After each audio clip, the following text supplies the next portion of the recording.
எல்லாரும் ஜெபத்திலே தாங்குங்கள். எல்லாரும் எழும்பி நின்று பரிசுத்த வேதாகமத்திலிருந்து ஒரு வேத பாகத்தை நாம் படிப்போம்.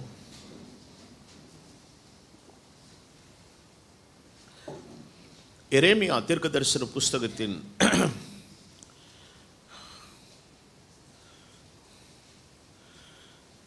2வது அதிகாரம் 13வது வசனமும், எரேமியா 17வது அதிகாரத்தின் 13வது வசனமும், எரேமியா 2:13, எரேமியா 17:13 2 வசனங்களை நாம் படிப்போம். வசனம் இவ்விதமாய் சொல்லுகிறது: என் ஜனங்கள் 2 தீமைகளை செய்தார்கள். ஜீவ தண்ணீர் ஊற்றாகிய எண்ணெய் விட்டுவிட்டார்கள்.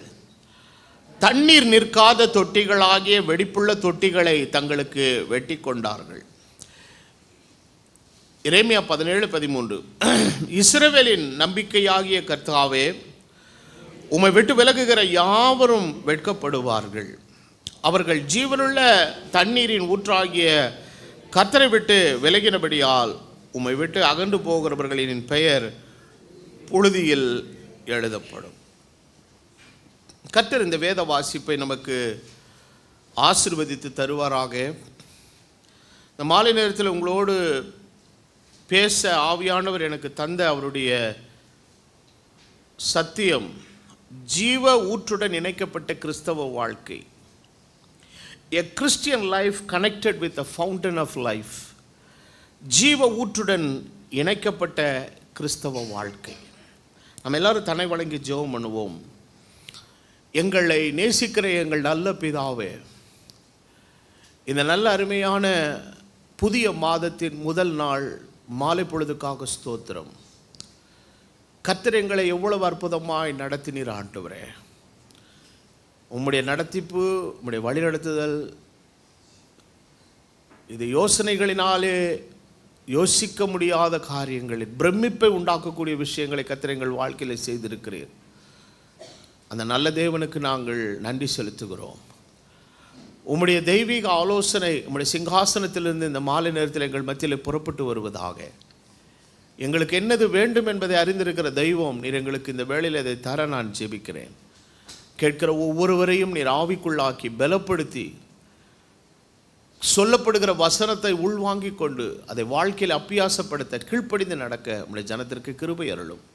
இயேசு கிறிஸ்துவின் நாமத்தில் வேண்டுதல் செய்கிறேன், ஆமென். உட்காருவோம்.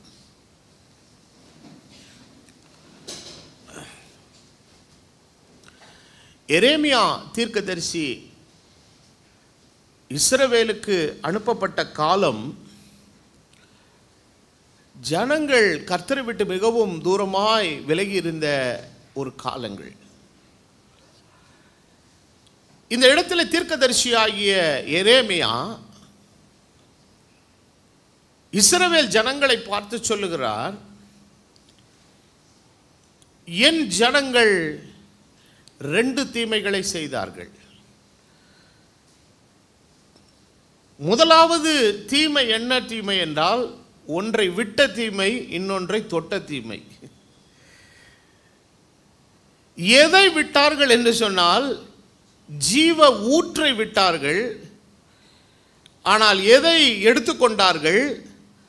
தண்ணீர் நிற்காத தொட்டிகளாகிய வெடிப்புள்ள தொட்டிகள். வீட்டில் தொட்டி கட்டுறோம் எதுக்குன்னா தண்ணீர் நிரப்பி வைப்பதற்காக. அப்போ இந்த ஊற்றுக்கும் தொட்டிக்கும் உள்ள வேறுபாடு என்னன்னா, இது சோர்ஸ், இது மீன்ஸ். அப்போ சோர்ஸ் என்று சொன்னால் ஒரு விஷயம் உண்டாவதற்கான மூல ஆதாரம் தான் என்னதுங்க? சோர்ஸ். உங்களுக்கு இப்போ புரியுற மாதிரி சொல்கிறேன். இப்போ நம்ம வீட்டில் போர்வெல் போட்டிருக்கிறோம், மோட்ரு போட்டிருக்கிறோம். அந்த போர்லேருந்து வர்ற அந்த தண்ணி ஊற்று சோர்ஸ் அது. ஆனால் மீன்ஸ் எதுன்னு கேட்டிங்கன்னா, டேங்க்லேருந்து என்ன செய்யுது? தண்ணி வருது. ஆனால் மேலே இருக்கக்கூடிய அந்த தொட்டியில் இருக்கிற தண்ணி எப்படி வருதுன்னு கேட்டிங்கன்னா, அந்த ஊற்று ஒன்றோடு கூட இருக்கிறதுனால தான் வருது.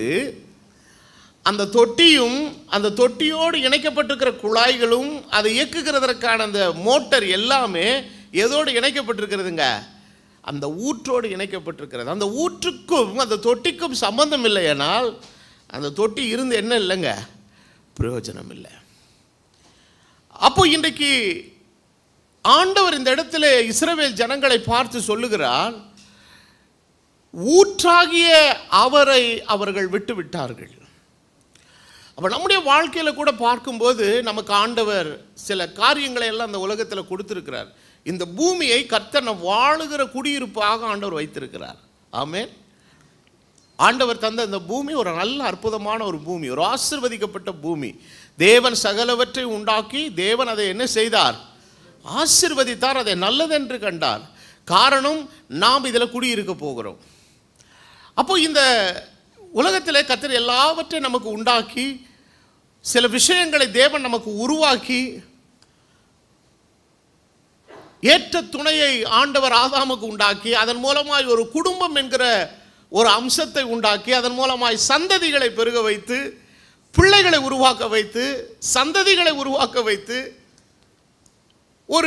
ஒரு ஃபேமிலி சிஸ்டம் என்கிற ஒரு அமைப்பெல்லாம் கர்த்தர் என்ன செஞ்சாருங்க, அமைத்திருக்கிறார். இதன் மூலமாக நமக்கு உறவுகள், பந்தங்கள், அதுவும் குறிப்பாக இந்தியாவில் இந்த குடும்ப உறவுகள் என்பது ரொம்ப அற்புதமான ஒரு விஷயம். இதெல்லாம் வெளிநாட்டில் என்ன செய்ய முடியாதுங்க, பார்க்கவே முடியாது.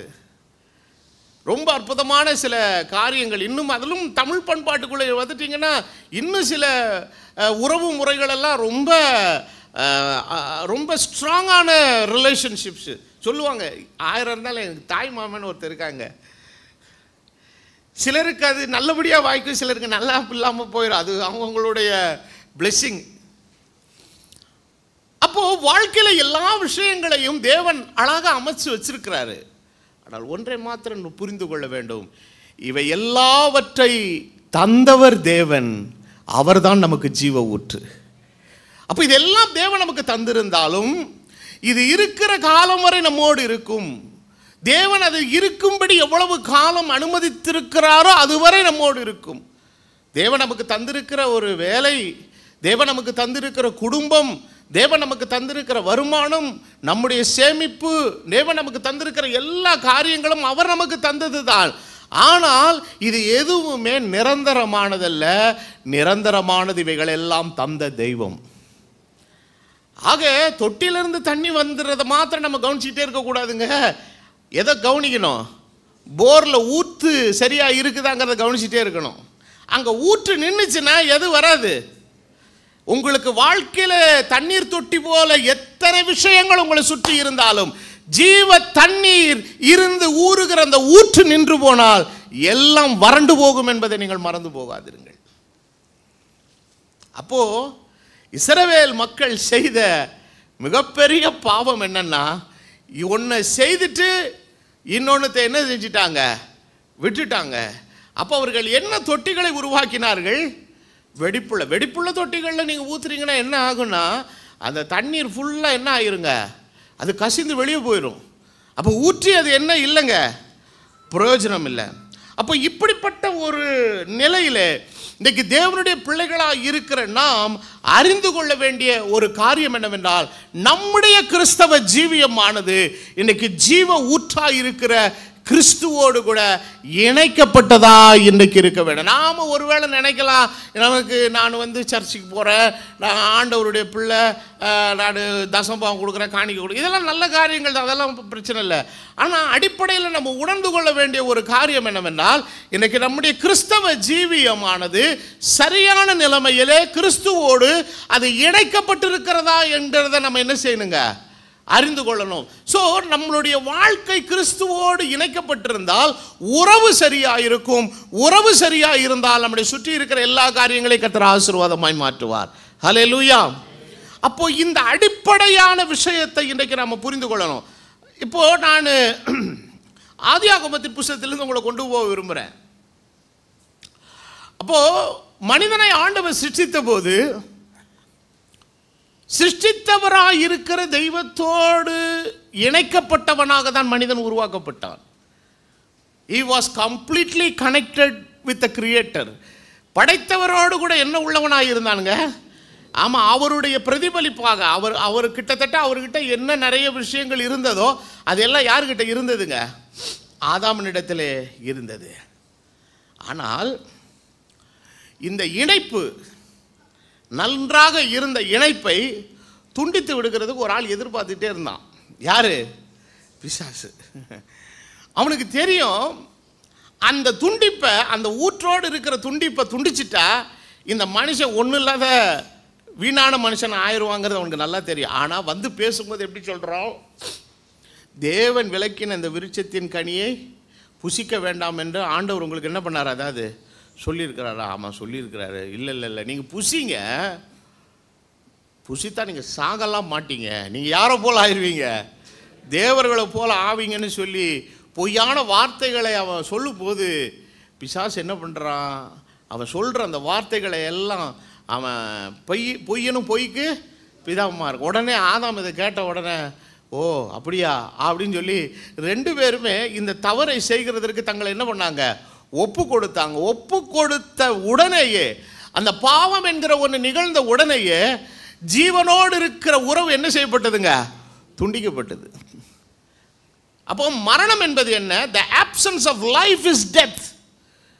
ஜீவன் இல்லாத நிலைதான் என்னதுங்க? மரணம்.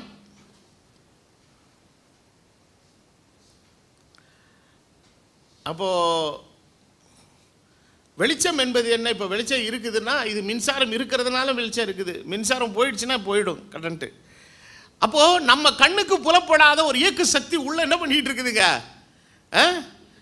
அப்படியே வந்து அது கம்பி வழியாக வந்து அது எல்லா இடங்களிலும் பரவி அது எல்லாத்தையும் சீராக இயக்கிக்கிட்டு இருக்குது பாருங்க. ஒரு க்ஷணம் அது நின்றுச்சுன்னா எல்லாமே ஸ்தம்பிச்சு போகும். அப்போது ஒரு மின்சார சக்தி எவ்விதமாய் அதனுடைய துண்டிப்பு, அதனுடைய சக்தி துண்டிக்கப்படும் போது எல்லாம் ஸ்தம்பிக்கிறதோ, மனுஷனுடைய வாழ்க்கையும் தெய்வம் என்கிற அந்த ஜீவ ஊற்றை துண்டிக்கப்பட்ட போது எல்லாமே ஸ்தம்பித்து போனது. அப்போது மனிதனை ஸ்தம்பிக்க வைக்கிறதுக்காக தான் பிசாசு என்ன உண்டாக்குறாங்க? ஒரு தந்திரத்தை உண்டாக்குறான். ஆனால் தெய்வம் அவனை ஸ்தம்பித்து நிற்க அல்ல, அவனை ஆசீர்வாதமாய் பெருக செய்ய கர்த்தர் அவனை அழைத்தார். அவனை பெருக்கத்துக்கும் நன்மைக்கும் ஆசீர்வாதத்திற்கும் விசாலத்திற்குமாய் அழைத்தார் தேவன் மனுஷனை. ஆனால் பாவம் செய்து மனிதனை ஒன்றுமில்லாமல் சாபத்துக்குள்ளாக்கி ஸ்தம்பித்து ஒடுக்கி போட்ட தந்திரம் செய்தவன் பிசாசு.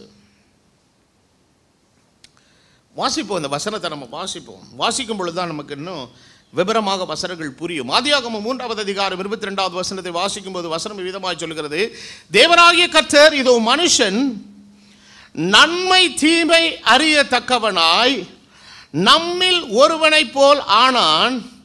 இப்பொழுது தன் கையை நீட்டி, எல்லாரும் சொல்லுங்க, ஜீவ விருட்சத்தின் கனியை பறித்து புசித்து என்றென்றைக்கும் உயிரோடு இராதபடிக்கு செய்ய வேண்டும். அப்போ ஒரிஜினல் கிரியேஷன்ல ஒரு உண்மையான முதல் படைப்பில் ஆண்டவர் மனிதன் எப்படி வச்சாரு? என்னென்றைக்கும் உயிரோடு இருக்கிறவனாக வைத்தார். இப்போ மனுஷன் பாவம் செய்த போது ஜீவ ஊற்றாய் இருக்கிற தெய்வத்தோடு என்ன ஆயிடுச்சுங்க? தொடர்பு துண்டிக்கப்பட்டுருச்சு. ஆனால் இவன் தொடர்ந்து இருக்கணும்னா இவன் எதை பறித்து சாப்பிடணுங்க? ஜீவ விருட்சத்தை. அப்போ ஆண்டவர் அவனை சாவாமை உள்ளவனாய் சிருஷ்டித்து ஜீவ விருட்சத்தில் பங்கு பெற தேவன் அவனை தோட்டத்தில் வைத்தார். வெளி எதில் பங்கு பெற வைக்கல? நன்மை தீமை அறியத்தக்க அந்த ஜீவ விருட்சத்தில் தொடர்ந்து அதை மாத்திரம் கான்சென்ட்ரேட் பண்ணி அங்கே மாத்திரம் போகிறதும் வருகிறதுமா இருந்திருந்தானா அவனும் நல்லா இருந்திருப்பான். இன்னும் சொல்ல போனால் நம்மளும் நல்லா இருந்திருக்கலாம். அவன் ஒருத்தன் செஞ்ச தப்பால மொத்தம் என்ன செஞ்சதுங்க? கெட்டு போச்சு. அப்போது ஆண்டவர் இப்போ என்ன பண்ணுறாருன்னா, ஜீவ விருட்சத்துக்கு போகிற வழி என்ன பண்ணிட்டாரு? சரி தப்பு தான் பண்ணிட்டாலும் மன்னிச்சு விட்டுற வேண்டியதானே அப்படின்னு நீங்கள் கேட்கலாம். இப்போ படிப்படை என்னன்னா, மனிதன் பாவம் செய்தபடினாலே பாவத்துக்கு என்ன உண்டாகணும்? பரிகார விமோசனம் உண்டாகணும். அந்த விமோசனம் யாரால உண்டாகணும்? கிறிஸ்துவாகிய ஸ்திரீயின் வித்தாய் இருக்கிற கர்த்தராகிய இயேசு கிறிஸ்துவினால் அது உண்டாகணும். அது உண்டாகிற வரைக்கும் இவன் ஜீவ விருட்சத்தை புசித்து உயிரோட இருந்தான்னு வச்சுக்கோங்க, இவன் நிலைமை என்ன ஆகுன்னு நினைக்கிறீங்க? இப்போ நாம் பாவ பிரமாணத்துக்குள்ளே இருந்தாலும் நமக்கு கொடுக்கப்பட்டிருக்கிற ஆயுள் எவ்வளோ காலம்? 70 வருஷம். பலத்தின் மிகுதியால் 80 வருஷம். அதனுடைய மேன்மையானது வருத்தமும் சஞ்சலமே அது சீக்கிரமாய் நம்ம விட்டு என்ன செய்கிறது, கடந்து போக. அப்போ சீக்கிரமாய் கடந்து போகிற ஆயுள்ள இந்த காலத்தில் இந்த பாவ பிரமாணத்துக்குள்ள, அதனால தான் அப்போஸ்தலனாகிய பவுல் சொல்லுகிறார், எனக்குள்ளே 2 பிரமாணங்கள் வேலை செய்கிறதை நான் காண்கிறேன். நன்மை செய்ய வேண்டும் என்கிற விருப்பம் எனக்குள்ள இருக்கிறது, ஆனால் அது செய்ய முடியல. ஆனால் எனக்குள்ளே வேற ஒரு பிரமாணம் அதற்கு விரோதமாக என்ன பண்ணிட்டு இருக்குது, கிரியை செய்து கொண்டிருக்கிறது. அவன் சொல்லுகிறான், இவை 2லும் இருந்து நான் எண்ணப்பட்டு கொண்டு இருக்கிறேன், நெருக்கப்பட்டு கொண்டு இருக்கிறேன். நான் போகிறது எனக்கு நல்லது, இருப்பேன் உங்களுக்கு நல்லமையா இருக்கும் அப்படின்னு பவுல் சொல்றான். அப்போ அந்த பாவ அவன் சொல்லுகிறான், இந்த மரண சரீரத்தில் இருந்து என்னை விடுவிப்பவன் யார்? அப்போ பாவத்துக்கான பரிகாரம் உண்டாகாம ஜீவ விருட்சத்தில் பங்கு பெற்றான்னு வைங்க, நிலைமை ரொம்ப மோசமாயிரும். அதனால தான் ஆண்டவர் என்ன பண்ணாரு, இவன் முதல்ல போய் தொலையிட்டுன்னு சொல்லி என்ன பண்ணிட்டாருங்க, அந்த ரூட்டை கட் பண்ணி விட்டுட்டார். அப்போ இப்போ மறுபடியும் சாவாமை எப்போ நமக்குள்ள வருதுன்னா, கிறிஸ்து இயேசுவை பற்றும் விசுவாசத்தின் மூலமாக இது நமக்கு திரும்ப வாக்குத்தத்தம் பண்ணப்பட்டிருக்கிறது. அப்போ கிறிஸ்துவை நாம வாழ்க்கையில் அந்த ஜீவ ஊற்றாய் இருக்கிற அவரை சந்தித்து அவரோடு இணைந்து அவரோடு உங்களுக்கு கிறிஸ்துவை தெரியாது. உங்களுக்கு கிறிஸ்துவை எப்போ தெரியும்? யாரோ ஒருத்தர் வந்து என்ன சொன்னதுனால, சுவிசேஷத்தை சொன்னதுனால தான் கிறிஸ்துவுக்கு தெரியும். ஆனால் இன்னொரு காரியம் சொல்கிறேன், உங்கள் எல்லாரையும் அவருக்கு நல்லா தெரியும். காரணம், உலக தோற்றத்துக்கு முன்பதாகவே கிறிஸ்துவிலே உங்களை முன்குறித்தபடினாலே அன்றிலிருந்து அவர் எல்லாரையும் அவர் அறிந்திருக்கிறார். நம்ம ஆண்டவரை அறியறதுக்கு முன்னால் நம்ம வாழ்ந்த பாவ வாழ்க்கையில் எப்படி வேணாலும் ஜீவித்திருக்கலாம், நம்முடைய இஷ்டம் போன ஒரு வாழ்க்கையில் வாழ்ந்திருக்கலாம், நம்ம குடித்து வெறித்து மோசமான ஒரு பழக்க வழக்கங்களுக்குள்ளே இருந்திருக்கலாம். ஆனாலும் அந்த நேரங்களில் நம்ம யாரை அறியவில்லை, கிறிஸ்துவை அறியவில்லை. ஆனால் அவர் நம்மை அறிந்திருந்தார். அவருடைய முன்னறிவு, அவர் நம்மை முன் குறித்திருந்தபடினாலே ஆண்டவர் வெயிட் பண்ணிக்கிட்டே இருக்கிறார். இந்த ஆளை பிடிக்கிறதுக்கு நான் ஒரு டைம் என்ன செஞ்சுருக்கிறேன், வச்சிருக்கிறேன் அப்படின்னு சொல்லிட்டு காப்புன்னு பிடிச்சாரு.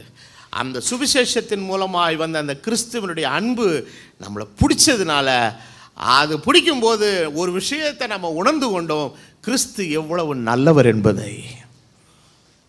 ஸோ இவ்வளவு நாளாக துண்டிக்கப்பட்டிருந்த நம்ம வாழ்க்கை இப்போ என்ன ஆயிடுச்சுங்க, என்ன ஆயிடுச்சு, கிறிஸ்துவோட இப்போ என்ன ஆயிடுச்சு, கனெக்ட் ஆயிடுச்சு.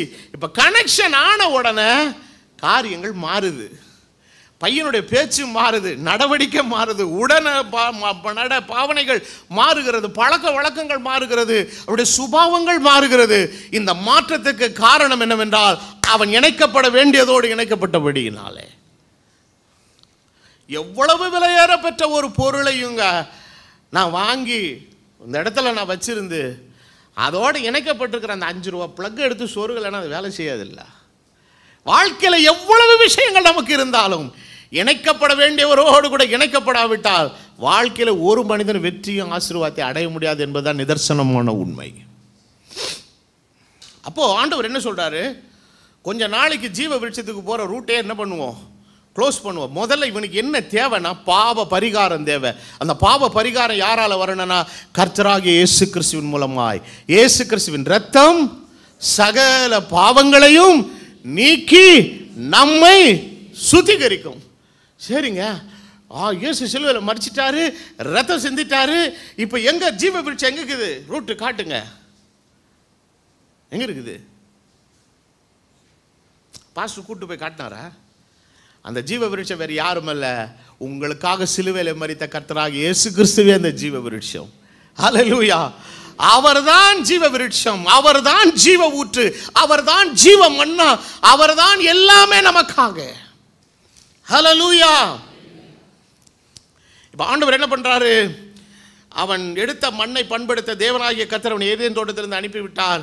அவன் மனுஷரை துரத்திவிட்டு ஜீவ விருட்சத்துக்கு போகும் வழியை காவல் செய்ய ஏதேன் தோட்டத்துக்கு கிழக்கே கேருபீன்களை வீசிக்கொண்டிருக்கிற எதையும் வைத்தாருங்க, சுடரொளி. அப்போ காவலுக்குள் வைக்கப்பட்டிருந்த கிறிஸ்துவின் கிருபை ஒரு நாள் அவர் சிலுவையிலே தாம் சிந்தி நிறைவேற்ற வேண்டிய பரிகாரத்தை தமது இரத்தத்தின் மூலமாய் சிந்தி தீர்த்த போது அந்த பாதை நமக்காக திறக்கப்பட்டது. அது திறக்கப்பட்ட பாதையின் இடத்துல தான் ஆண்டவர் சொல்றாரு, புதிதும் ஜீவனுமான மார்க்கம் உனக்கு திறக்கப்பட்டிருக்கிறதுப்பா. என்னிடத்துல வருகிற ஒருவனையும் நான் என்ன தள்ளுகிறது இல்லை, புறம்பே தள்ளுகிறது இல்லை. ஒருத்தர் நல்ல ஒர்க் ஷாப், ஒரு ஒரு ஒரு ஆட்டோமொபைல் ஒர்க் ஷாப் வச்சுருக்கிறான். யார்? கார் ரிப்பேர் பண்ணுற ஆட்டோமொபைல் ஒர்க் ஷாப். காலையில் கஸ்டமர்ஸ் வராங்க, ஒவ்வொரு காராக வருது. காலையில் ஒரு ஹுண்டாய் கார் வருது. என்ன சார் அப்படின்னா அவன் முதல்ல என்ன கேட்பான்? வாட் இஸ் த ப்ராப்ளம் தான் கேட்பான். யார் கேட்பா? யார் வச்சுருக்கிறவன்? கராஜ் வச்சுருக்கிறவன். நோ ப்ராப்ளம்னா உங்களுக்கு இங்கே வேலையில்லை சார், நீங்கள் ஷோரூமுக்கு போங்கன்னுவான். ஷோரூமில் இருக்க வேண்டிய காரு எங்கே வந்துருச்சு தெரியாமல் ஒர்க் ஷாப்புக்கு வந்துருச்சு. ஒர்க் ஷாப்புக்கு வர்றது எப்படின்னு கேட்டிங்கன்னா, வேலை செய்யாது, ஓடாதது, அச்சு முறிஞ்சு போடுது, ஸ்டார்ட் பண்ணாலும் என்ன ஆக மாட்டேங்குது, ஸ்டார்ட் ஆக மாட்டேங்குது. கிறிஸ்துவனிடத்தில் வந்து எனக்கு ஒரு ப்ராப்ளம் இல்லைன்னு சொல்கிறவன்லாம் அவன்லாம் நேராக எங்கே போயிரு? ஷோரூமுக்கு போயிரு.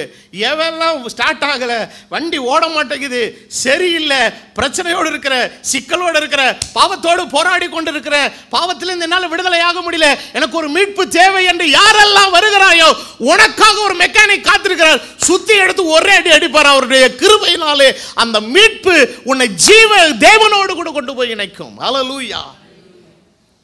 So the gospel is very simple. சுவிசேஷம் என்பது மிகவும் எளிமையானது. அது ஒரு நல்ல செய்தி. ஆனால் அந்த செய்தியை வாழ்க்கையில் அனுபவிச்சா தான் தெரியும். நான் கடந்த நாளில் ஸ்டேட்டஸில் நான் ஒரு வாக்கியம் எழுதியிருந்தேன். எத்தனை பேர் அதை கவனிச்சிங்கன்னு தெரியல. Now I am able to understand the gospel more when I come closer to God. நான் தேவனோடு எவ்வளவு நெருங்கி வாழ இன்னும் அதிகமாக முயற்சிக்கிறேன்னா எனக்கு எது ரொம்ப நல்லா புரியுது? சுவிசேஷம். காரணம், அந்த உறவு என்ன பண்ணுதுன்னா, எப்படி புரியுதுன்னு கேட்டிங்கன்னா, படிச்சியோ கேட்டாலாம் இல்லைங்க, அந்த வாழ்க்கையில் ஒவ்வொரு நாளும் என்ன செய்கிறேங்க, அனுபவிக்கிறேன். அந்த சுவிசேஷத்தினுடைய நற்பலன் என் வாழ்வில் எப்போ நிறைவடையும்னா, அழிவுள்ளதாக இது அழியாமை சுதந்திரித்து கிறிஸ்துவோடு கூட அது மகிமை ராஜ்யத்தில் பிரவேசிக்கும் போது. ஹல்லேலூயா. அப்போ யோவான் எழுதின சுவிசேஷத்தில் ஆண்டவர் சொல்றார், வாசிப்போம் 7வது அதிகாரம் 36வது வசனத்திலிருந்து. நீங்கள் என்னை தேடுவீர்கள், ஆனாலும் என்னை காண மாட்டீர்கள். நான் இருக்கும் இடத்திற்கு நீங்கள் என்ன செய்யக்கூடாது? வரக்கூடாது. இவர் சொன்ன வார்த்தையின் கருத்து என்னவென்று தங்களுக்குள்ளே சொல்லிக் கொண்டார்கள். பண்டிகையின் கடைசி நாளாகிய பிரதான நாளிலே இயேசு நின்று சத்தமிட்டு, ஒருவன் தாகமாய் இருந்தால் என்னிடத்தில் வந்து பானம் பண்ண கடவன். வேத வாக்கியம் சொல்லுகிறபடி என்னிடத்தில் விசுவாசமாக இருக்கிறவன் எவனோ அவன் உள்ளத்திலிருந்து ஜீவ தண்ணீருள்ள, அவன் இருதயத்தை தொட்டி கட்டி வைப்பெல்லாம் சொல்லலைங்க, அவன் இருதயத்திலேருந்து என்ன போடுங்க? ஆமாம், if you are connected with Christ, ஒரு ஊற்று உனக்குள்ளேருந்து என்ன செய்யுதுங்க? புறப்படுது. அது புறப்பட்டு போகும்போது அது என்ன பண்ணுன்னா, அது உன்னை மாத்திரம் திருப்திப்படுத்துறது இல்லைங்க, உன்னை சுற்றி இருக்கிற எல்லாரையும் அது ஆசீர்வாதத்துக்குள்ளே வைக்குது. ஆமென். நீதிமொழிகளில் ஒரு அருமையான வாசகம் உண்டு, உன் ஊற்றுக்கண்கள் ஆசீர்வதிக்கப்படுவதாக. ஆனால் அது உன் வீட்டுக்குள்ளேயே இருக்கக்கூடாது, அது வாய்க்காலிலும் வீதியிலும் பாயணும். நாங்கள் இருக்கக்கூடிய பகுதியில் பார்த்தீங்கன்னா தண்ணீர் ரொம்ப கஷ்டப்பட்டுருக்கிற ஒரு பாகம்தான். ஆனால் என்னமோ தெரியல, நாங்கள் குடியிருக்கிற அந்த அப்பார்ட்மெண்ட்டுக்குள்ளே ஆண்டவர் நிறைவான தண்ணீரை கொடுத்துருக்கிறார். தப்புன்னு எது ஓவர்ஃப்ளோ ஊற்றும் டேங்க்கு. சில சமயத்தில் எதிர் வீட்டில் இருக்கிறவங்க, என்னுடைய நெய்பர்ஸ் எல்லாம் சில சமயத்தில் மெயின்டெனன்ஸ் பண்ணணும் ஃபோன் பண்ணி, அப்பா போய் மோட்டர் ஆஃப் பண்ணுப்பா, தண்ணி தப்புன்னு ஊற்றுதுப்பா. ஆனால் இதே நான் பால்கனியில் நின்று பார்ப்பேன், அந்த ஒவ்வொரு வீடுகளுக்கும் 3 குடம் 4 குடம் தண்ணீருக்காக அந்த லாரிகள் வரும்போது அந்த ஜனங்கள் படுகிற கஷ்டத்தை வேதனையெல்லாம் கண்கூட என்ன செஞ்சுருக்கிறேன், பார்த்துருக்குறேன். அப்போது ஒரு ஊற்றுன்னா அது என்ன பண்ணணுங்க? உள்ள சுரக்கணும். அது ஆசீர்வாதத்தை, அது எல்லாருடைய தாகத்தையும் அது என்ன செய்யணுங்க? தீர்க்கக்கூடியதாக இருக்கும். அப்போது ஆண்டவர் சொல்லுகிறாரு, தம்மை விசுவாசிக்கிறவர்கள் அடைய போகிற ஆவியை குறித்து. அந்த ஆவி என்ன ஆவி? பரிசுத்த ஆவி. அப்போ பரிசுத்த ஆவியை கொடுத்து, அப்போ பரிசுத்த ஆவி நம்மிடத்தில் வரும்போது அது நம்முடைய தாகத்தை அது தீர்க்கக்கூடிய உண்டு. அப்போது பரிசுத்தாவிங்கிறது சும்மா அப்படி கையையோ உசுப்பி ஒரு மாதிரி இமோஷனல் ஆகிறதெல்லாம் இல்லைங்க. அது வரும்போது சிலருக்கு அந்த நிலைகள் வரும், அது உண்மை. ஆனால் அதுதான் வாழ்க்கையினுடைய நோக்கம் அல்ல. தேவன் பரிசுத்தாவை அருளினது அது நம்முடைய வாழ்க்கையின் சகல விஷயங்களையும் மாற்றி திருத்தி சரிப்படுத்தி ஒழுங்காக்கி நம்மளை வேற ஒரு லெவலுக்கு அது என்ன செய்யுங்க, மாற்றக்கூடிய ஒரு ஆற்றல் அதுக்குள்ளே இருக்குது. காரணம், அது வெறும் பரிசுத்த ஆவி அல்ல, கிறிஸ்துவே மகிமை நம்பிக்கையாய் நமக்குள் வந்து வாசம் பண்ணுகிறார். இப்போ என்ன ஆச்சுன்னா, கிறிஸ்துவே நமக்குள்ளே வந்துட்டதுனால அந்த ஊத்து உள்ளேருந்து என்ன பண்ணிக்கிட்டே இருக்குதுங்க, வாடகை கிளம்பி போயிட்டே இருக்குது. இப்போது கிறிஸ்துங்கிறது வந்து தேவைக்கு வச்சுக்கிட்டு வேணான்ட்டு வைக்கிற மாதிரி அவர் வேற உபயோக பொருள் அல்லங்க. அவர் எப்பொழுதுமே நமக்குள்ளே வந்து வாசம் பண்ணுகிற தெய்வம். ஹல்லேலூயா.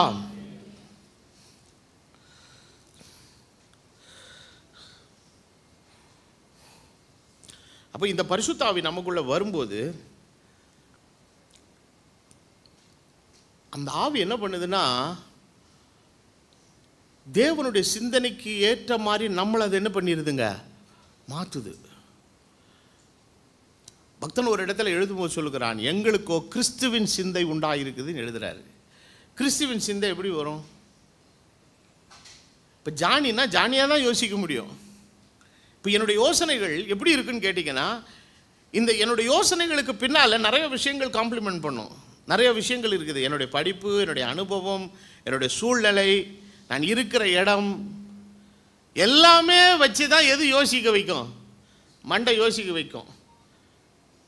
ஆனால் இன்றைக்கி இருக்கிற யோசனை ஒரு 5 வருஷம் கழித்து என்ன செய்யாதுங்க, ஒரே மாதிரி இருக்காது, அது மாறிடும். அப்போது ஜானியினுடைய எண்ணங்களும் சிந்தனைகளும் என்ன பண்ணுன்னா, இப்படி இருக்கும், அப்படியும் இருக்கும், அப்படியும் இருக்கும், இப்படி இருக்கும். அதான் சொன்னால் மனம் என்பது என்னது, ஒரு குரங்குன்னா தவிக்கிட்டே இருக்கும், அது ஒரு ஸ்டாண்டர்டாக இருக்காது. ஆனால் கிறிஸ்து இயேசு நமக்குள்ளாய் வரும்போது அவர் முதல்ல எதை கண்ட்ரோல் எடுக்கிறாருன்னா, நம்முடைய புத்தியை கண்ட்ரோல் எடுக்கும்போது புத்தி மாறும்போது மொத்தமும் மாறிடுது. ஒரு மனுஷனுக்கு இது சரியாக இருந்ததுன்னு வைங்களேன், எல்லாமே கரெக்டாக இருக்கும். இல்லைன்னா கீழ்ப்பாக்கத்துக்கு தான் போகணும் இல்லையா? கீழ்ப்பாக்கம்னா என்ன பண்ணான்னு புரியுது அவங்களுக்கு? சென்னை 10. இது சரியாக இருந்ததுன்னா எல்லாம் மற்றதெல்லாம் என்ன செய்யுங்க, தானே நடக்கும்.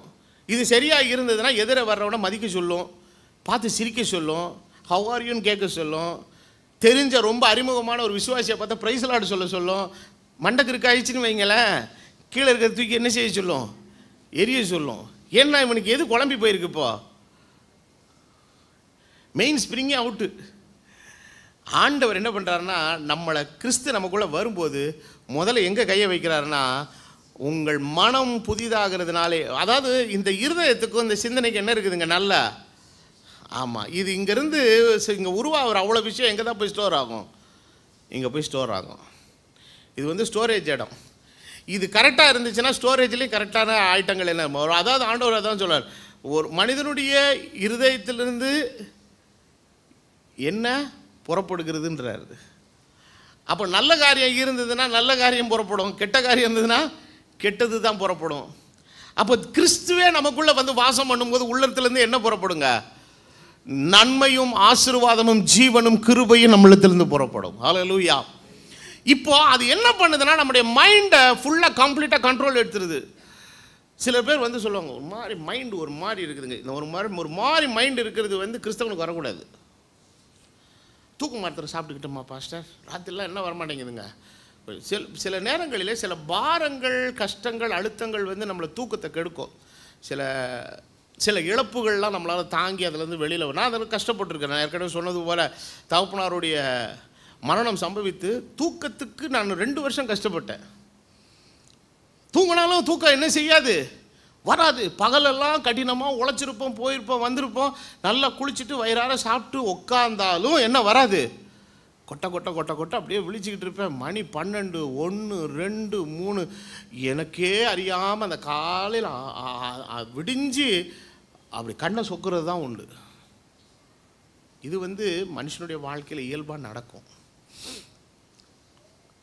ஆனால் சிலருக்கு என்னன்னு கேட்டிங்கன்னா, யோசனையே மைண்டை பிசாசு என்ன பண்ணி வச்சுருப்பேன், குழப்பி வச்சு அந்த தூக்கத்தை கெடுத்து, இதை கெடுத்து, அதை கெடுத்து அதெல்லாம் பண்ணுவான். ஆனால் கர்த்தர் நமக்குள்ளாய் வரும் பொழுது அவர் எல்லாவற்றையும் தம்முடைய கட்டுப்பாட்டுக்குள்ளே எடுத்துக்கொள்கிறார். ஆமேன். வேதத்தில் பக்தன் எழுதும்போது சொல்லுகிறான், நீதிமொழிகள் 16:22 வாசிக்கும்போது வசனம் சொல்லுகிறது, புத்தி தன்னை உடையவர்களுக்கு என்ன ஊற்று, ஜீவ ஊற்று, மதியினருடைய போதனை அப்போ இது என்ன புத்தின்னு கேட்டிங்கன்னா, இந்த புத்திக்கு ஒரு விளக்கத்தை நீதிமொழிகள் 8:14 சொல்கிறாரு. ஆலோசனையும் மெய்ஞானமும் என்னுடையவைகள், நானே புத்தி. நானும் புத்தி இல்லை, அந்த நானே புத்தின்றது ஒரே புத்தி யாரு? நல்ல புத்தி, கர்த்தராகிய இயேசு கிறிஸ்து என்கிற நல்ல புத்தி தான். அந்த புத்தி நமக்குள்ளே வரும்போது அவரே நமக்கு புத்தியாய், அவரே நமக்கு வல்லமையாய், அவரே நமக்கு ஞானமாய், அவரே நமக்கு மீட்பாய், எல்லாவற்றுக்கெல்லாமாய் அவரே நமக்கு இருக்கிறார். இதைதான் கொரிந்தியர் அப்போஸ்தலனாகிய பவுல் எழுதும்போது சொல்லுகிறார், அவரே தேவனால் நமக்கு ஞானமும் நீதியும் பரிசுத்தமும் என்னமுமானார், மீட்புமானார். அப்போ இப்படிப்பட்ட நிலைமையில் மனுக்குலம் போயிட்டு இருக்குது. இந்த சூழ்நிலையில் தான் ஏசப்பா என்ன பண்ணுறாருன்னா, ஆபிரகாம்னு ஒரு மனுஷனை பிடிச்சி, இங்கே வா, நீ எந்த ஊரில் இருக்கிற? நான் கல்தேர் பட்டணத்தில் இருக்கிறேன் ஆண்டவரே, எங்கள் ஊரே வேறு மாதிரி ஒரு ஊர், எங்களுடைய வழிபாடு வேறு, எங்களுடைய நம்பிக்கை வேறு, எங்களை அறிவு வேறு, எங்களுடைய ஞானம் வேறு. ஆண்டவர் அப்படிப்பட்ட மனுஷனுக்கு ஆண்டவர் சர்வ வல்லமையுள்ள தேவன் தரிசனமாகிறார். அவர் கூப்பிட்டு சொல்கிறாரு, நீ எனக்கு உண்பதாக நடந்து கொண்டு எப்படி இரு, உத்தமனா இருன்னு அவனை கூப்பிட்டு அழைச்சி சொல்லிக்கிட்டே இருக்கிறாரு. உனக்கு ஏற்ற காலத்தில் ஒரு பிள்ளையை தருவேன், அவனை ஆசீர்வதிப்பேன், அவன் சந்ததியை ஆசீர்வதிப்பேன்னு சொல்லிட்டு அதோடு நிறுத்தில, உன் மூலமாய் வம்சங்கள் ஆசீர்வதிக்கப்படும், தேசங்கள் ஆசீர்வதிக்கப்படுனார். என்ன அர்த்தத்தில் சொன்னார்? அப்போது ஆபிரகாம் நிறைய சொத்து சேர்த்து வச்சுட்டு ஊரில் இருக்கிற எல்லாருக்கும் எழுதி கொடுத்துட்டு போயிருக்கிறான்னு அப்படின்னு அர்த்தமாக எடுத்துக்கிறதா? எப்படி எடுத்துக்கிறது? சிலர் சொல்லுவாங்கள்ல, அந்த ஆள் பயங்கரமான ஆளுங்க, விவரமான ஆளுங்க, அவன் ஒரு தலைமுறைக்கு இல்லைங்க 4 தலைமுறைக்கு என்ன எழுதி வச்சுட்டு போயிருக்கான், சொத்து சம்பாதிச்சு வச்சுட்டு போயிருக்கான், 4 தலைமுறை உட்காந்து என்ன பண்ணலாங்க, சாப்பிட்லாங்க, அவ்வளோ காசு இருக்குதுங்க அப்படிலாம் பேசுவாங்க. ஒரு மனிதனால் ரொம்ப முக்கி போனால் எவ்வளோ தான் போக முடியும், ஒரு 3 தலைமுறை 4 தலைமுறை போக முடியும். ஆனால் கர்த்தர் ஆபிரகாம் அழைத்த போது சொல்கிறாரு, உன் மூலமாக யாரே நல்லா இருப்பா, தேசங்கள் நன்றாக இருக்கும், ராஜ்யங்கள் ஆசீர்வதிக்கப்பட்டிருக்கும், உன் மூலமாய் சகல ஜாதிகளை நான் ஆசீர்வதிப்பேன்னாரு. இது எப்படி சாத்தியம்? இது அப்போ அவ்வளோ பெரிய ஆளாம இன்னைக்கு உலகத்தில் இருக்கிற அவ்வளோ பெரிய பில்கேட்ஸ் கூட தாங்கிட்ட இருக்கிற ஆஸ்தியை வச்சு உள்ள பெரிய பிரபல்யமான பணக்காரன் தன்னுடைய ஆஸ்தியை வச்சு கூட எத்தனை பேருடைய வாழ்க்கைக்கு உத்தரவாதத்தை கொடுத்துட முடியும்? It is impossible. ஆனால் ஆபிரகாம் கிட்ட கர்த்தர் சொல்லாடே, உன் மூலமா நீ மாத்திரம் இல்லை, உன் இனம் மாத்திரமல்ல, உன் ஜனம் மாத்திரமல்ல, சகல ஜாதிகள் ஆசீர்வதிக்கப்படுனாரு. எதை வச்சு சொல்றாருன்னா, உனக்குள்ள ஒருத்தர் கிளம்புவார், உன்னிலிருந்து ஒரு துளிர் கிளம்பும், அந்த துளிர் கர்த்தராகிய இயேசு கிறிஸ்து.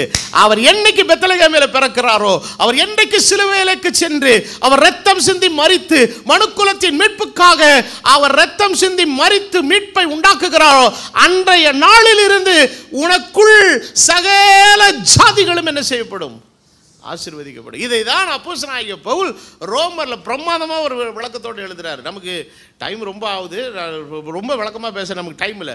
ரோமர் 11 எடுத்து படிக்கும் பொழுது வசனத்தில் விதமாக எழுதப்பட்டிருக்கிறது. ரோமர் 11:7, அப்படியானால் என்ன, இஸ்ரவேலர் தேடுகிறதை அடையாமல் இருக்கிறார்கள், தெரிந்து கொள்ளப்பட்டவர்களோ அதை அடைந்திருக்கிறார்கள், மற்றவர்கள் இன்றைய தினம் வரைக்கும் அவருடைய இருதயம் என்ன செய்கிறது, கடினப்பட்டிருக்கிறது என்று இஸ்ரவேல் மக்களை பற்றி அவர் எழுதுகிறார். நான் ரொம்ப முக்கியமான வசனங்களை மாத்திரம் படிச்சுட்டு அப்படியே போகிறேன்.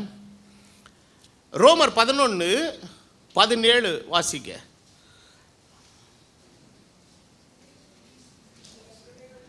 இருங்க ஒரே ஒரு நிமிஷம், நானும் உங்களோட சேர்ந்து படிக்கிறேங்க.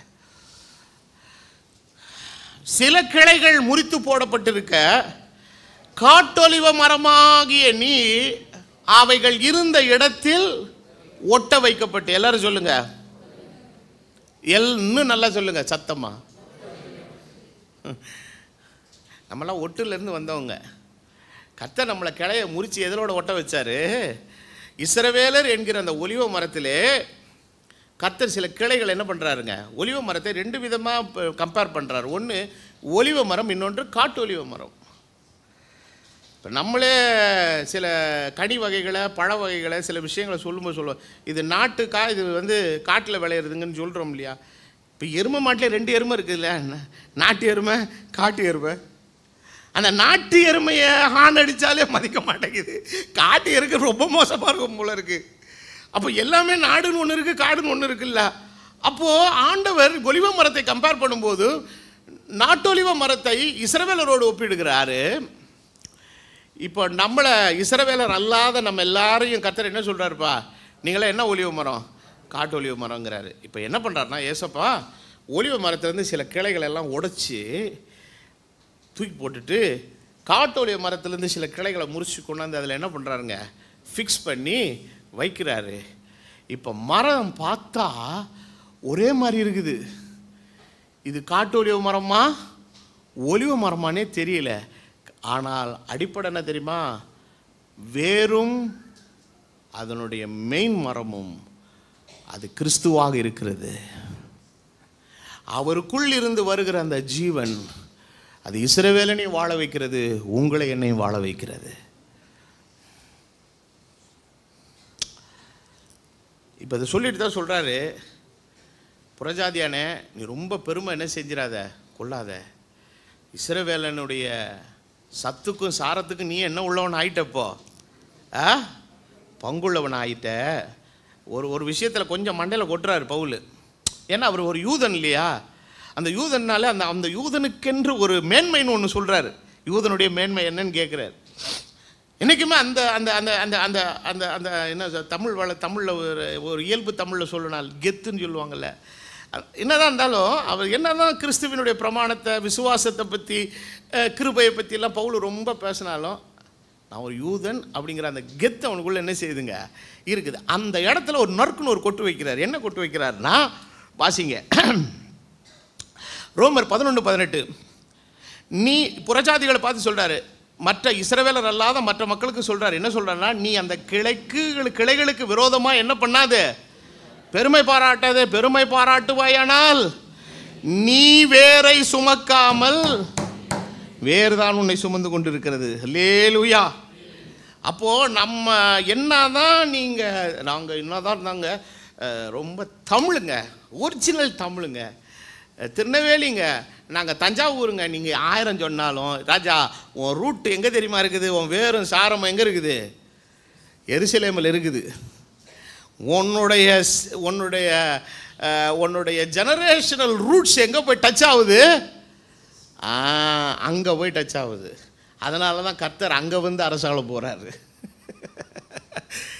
காரணம், இந்த உலகத்திலே நம்ம கொண்டு இருக்கிற விஷயங்கள் எல்லாம், மேன்மை பாராட்டக்கூடிய விஷயங்கள் எல்லாம் போயிருங்க. அதனால தான் இதையெல்லாம் உணர்ந்து கொண்ட ஒரு பக்தனாகிய பவுல் சொல்லுகிறான், எனக்கு நிறைய சந்ததிகள் இருக்கிற மாதிரி கண்ணுக்கு தெரிஞ்சிச்சு. ஆனால் இப்போ சுவிசேஷத்தை வாசிக்க எனக்கு ஒன்று தான் புரியுது, ஒரு சந்ததி அவரை சேவிக்கும்.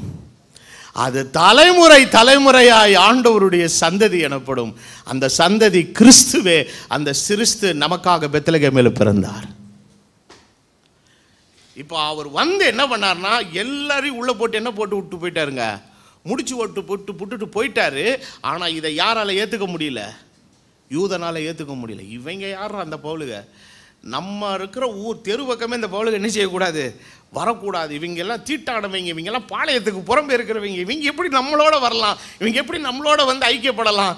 இன்றைக்கி கூட டூரிஸ்ட்டுகள் நிறைய பேர் இஸ்ரவேல் நாட்டுக்கு போகும்போது சில இடங்களில் சில அசௌகரியங்கள் ஏற்படும். டூரிஸ்ட்டுங்களுக்கு என்ன அசௌகரியங்கள் அதை முன்னாடியே சொல்லி கொடுத்துருவாங்க. யாருன்னா டூர் நடத்துகிறவங்க இருக்கிறாங்கல்ல, அந்த டூர் லீடர்ஸ் சொல்லிக் கொடுப்பாங்க. சில உணவகங்களில் நீங்கள் போகும்போது ஒரு யூதனை பார்த்தா இயல்பாகவே நமக்கு என்ன செய்ய தோணும், பேசணும்னு தோணும், இது இயல்பு. ஆனால் அவன் வந்து ஒரு மாதிரி தான் இருப்பான். அமெரிக்காலெல்லாம் நிறைய யூதனை பார்த்துருக்குறேன். அப்படி பக்கத்தில் போய் நின்றுட்டு அப்படி பார்த்திக்கிட்டா கூட ஒரு மாதிரி வெறப்பாக தான் நம்மளை பார்ப்பான். ஏன்னா அவங்க அந்த தாடியும் கீடியும் வச்சுக்கிட்டு, இந்த சுருளாக முடியை வச்சுக்கிட்டு, அந்த எப்போ பார்த்தாலும் இந்த ஏர்போர்ட்டாலும் சரி எதுனாலும் சரி இந்த புத்தகத்தை வச்சுக்கிட்டு என்ன செஞ்சுக்கிட்டே இருப்பான், இப்படி படிச்சுக்கிட்டே இருப்பாங்க அந்த நியாயப்பிரமாணத்தை. அவனுக்கு என்னன்னா, நான் யார், ஒரு யூதன், நீ யாரா, நீ இந்தியாவிலேருந்து வந்தவன், உட்காரு. சில நேரங்களில் அந்த டூருக்கு போகும்போது உணவகங்களில் நம்ம உட்காந்தோம், இல்லை பக்கத்தில் போய் சீட்டு இருக்கேன்னு உட்காந்தோன்னா டப்புன்னு எழுந்திரிச்சு என்ன செஞ்சுருவாங்க, வேறு இடத்துக்கு போவாங்க. அதை சொல்லியே கூப்பிட்டு போவாங்க, டோன்ட் கெட் இன்சல்ட், ஒரு மாதிரி இன்சல்ட் ஆயிடாதீங்க. அவங்க அப்படி தான் பண்ணுவாங்க. இந்த நாட்களில் கூட சில நேரங்களில் எருசலேமில் நீங்கள் பார்த்தீங்கன்னா இந்த மற்ற தேசத்தார் அவங்களும் சிலுவையெல்லாம் எடுத்துக்கிட்டு அந்த ஈஸ்டர் குட் ஃப்ரைடே அன்னைக்கு ஊர்வலம்லாம் போகும்போது இந்த உண்மையான நிஜ வைராக்கியம் உள்ள யூதர்கள்லாம் நம்ம காரி துப்புவானுங்க அவங்க மேலே. ஆனால் ஒன்றும் பண்ண முடியாது. அந்த அளவுக்கு அவளுக்குள்ள ஒரு துவேஷம். ஆனால் நீ என்ன பண்ணாலும் சரி, முடிச்ச யார் போட்டு விட்டது? கிறிஸ்து தமது அன்பினால் போட்டு விட்டு போயிட்டாரு. ஆபிரகாமுடைய ஆசீர்வாதத்திற்கு நம்மை தேவன் பங்குள்ளவர்களாய் மாற்றி, ஜீவ விருட்சத்தை விட்டு விலக்கப்பட்டிருந்த நம்மை, சாபத்துக்குள்ளாய் இருந்த நம்மை, பாவத்துக்குள்ளாய் இருந்த நம்மை, தரித்திரத்துக்குள்ளே இருந்த நம்மை, நோய்க்குள் இருந்த நம்மை, வியாதிக்குள் இருந்த நம்மை, அழிவுக்குள் இருந்த நம்மை கிறிஸ்துவின் மூலமாய் நம்மை ஜீவ விருட்சத்தோடு கூட ஆண்டவர் இணைத்தபடியினாலே இன்றைக்கு ஜீவனை பெற்றிருக்கிறோம். ஹல்லேலூயா. யோவான் 11:23 சொல்லுகிறது, அன்றியும் அவர்கள் அவிசுவாசத்தினாலே நிலைத்திராதிருந்தால் அவர்கள் ஒட்ட வைக்கப்படுவார்கள். அவர்களை மறுபடி ஒட்ட வைக்கிறதற்கு தேவன் எப்படி இருக்கிறாருங்க? வல்லவராக இருக்கிறார். ரோமர் 11:24 சுபாவப்படி காட்டு ஒலிவ மரத்திலிருந்து வெட்டப்பட்டு சுபாவத்திற்கு விரோதமாய் நல்ல ஒலிவ மரத்தில் என்ன பண்ணப்பட்டிருக்கிறாய்? ஒட்ட வைக்கப்பட்டிருந்தால் சுபாவ கிளைகளாகிய அவைகள் தங்கள் சுய ஒலிவ மரத்தில் ஒட்டப்படுவது அதிக. வேற மரத்தில் இருந்த ஒன்னையே ஒட்ட வைப்பார்னா அந்து போன அவனை கர்த்தர் ஒரு நாள் என்ன செய்ய வைப்பார் என்றாரு? ஒட்ட வைப்பார். காரணம், இஸ்ரவேலை மீட்பதே கர்த்தருக்கு பிரியமாய் இருக்கிறது. ஆமென்.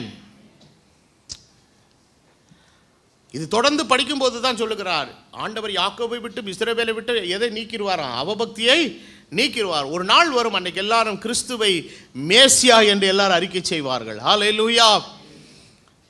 அதனால தான் பவுல் எழுதும்போது சொல்லுகிறார், ரோமர் 11:33 தேவனுடைய ஐஸ்வர்யம், ஞானம், அறிவு என்பவைகளின் ஆழம் எவ்வளவு ஆழமாக இருக்கு, புரியவே மாட்டேங்குதுங்க. எங்களுக்கு எங்கள் மண்டைக்கே ஏற மாட்டேங்குதுங்க. இது என்னங்க இது வார்த்தையாலும் சிந்தனையாலும் விவரிக்க முடியாத ஒரு அன்பு. அவ்வளவாய் தேவன் நம்மிடத்தில் என்ன கூர்ந்தார்? அன்பு கூர்ந்தார்.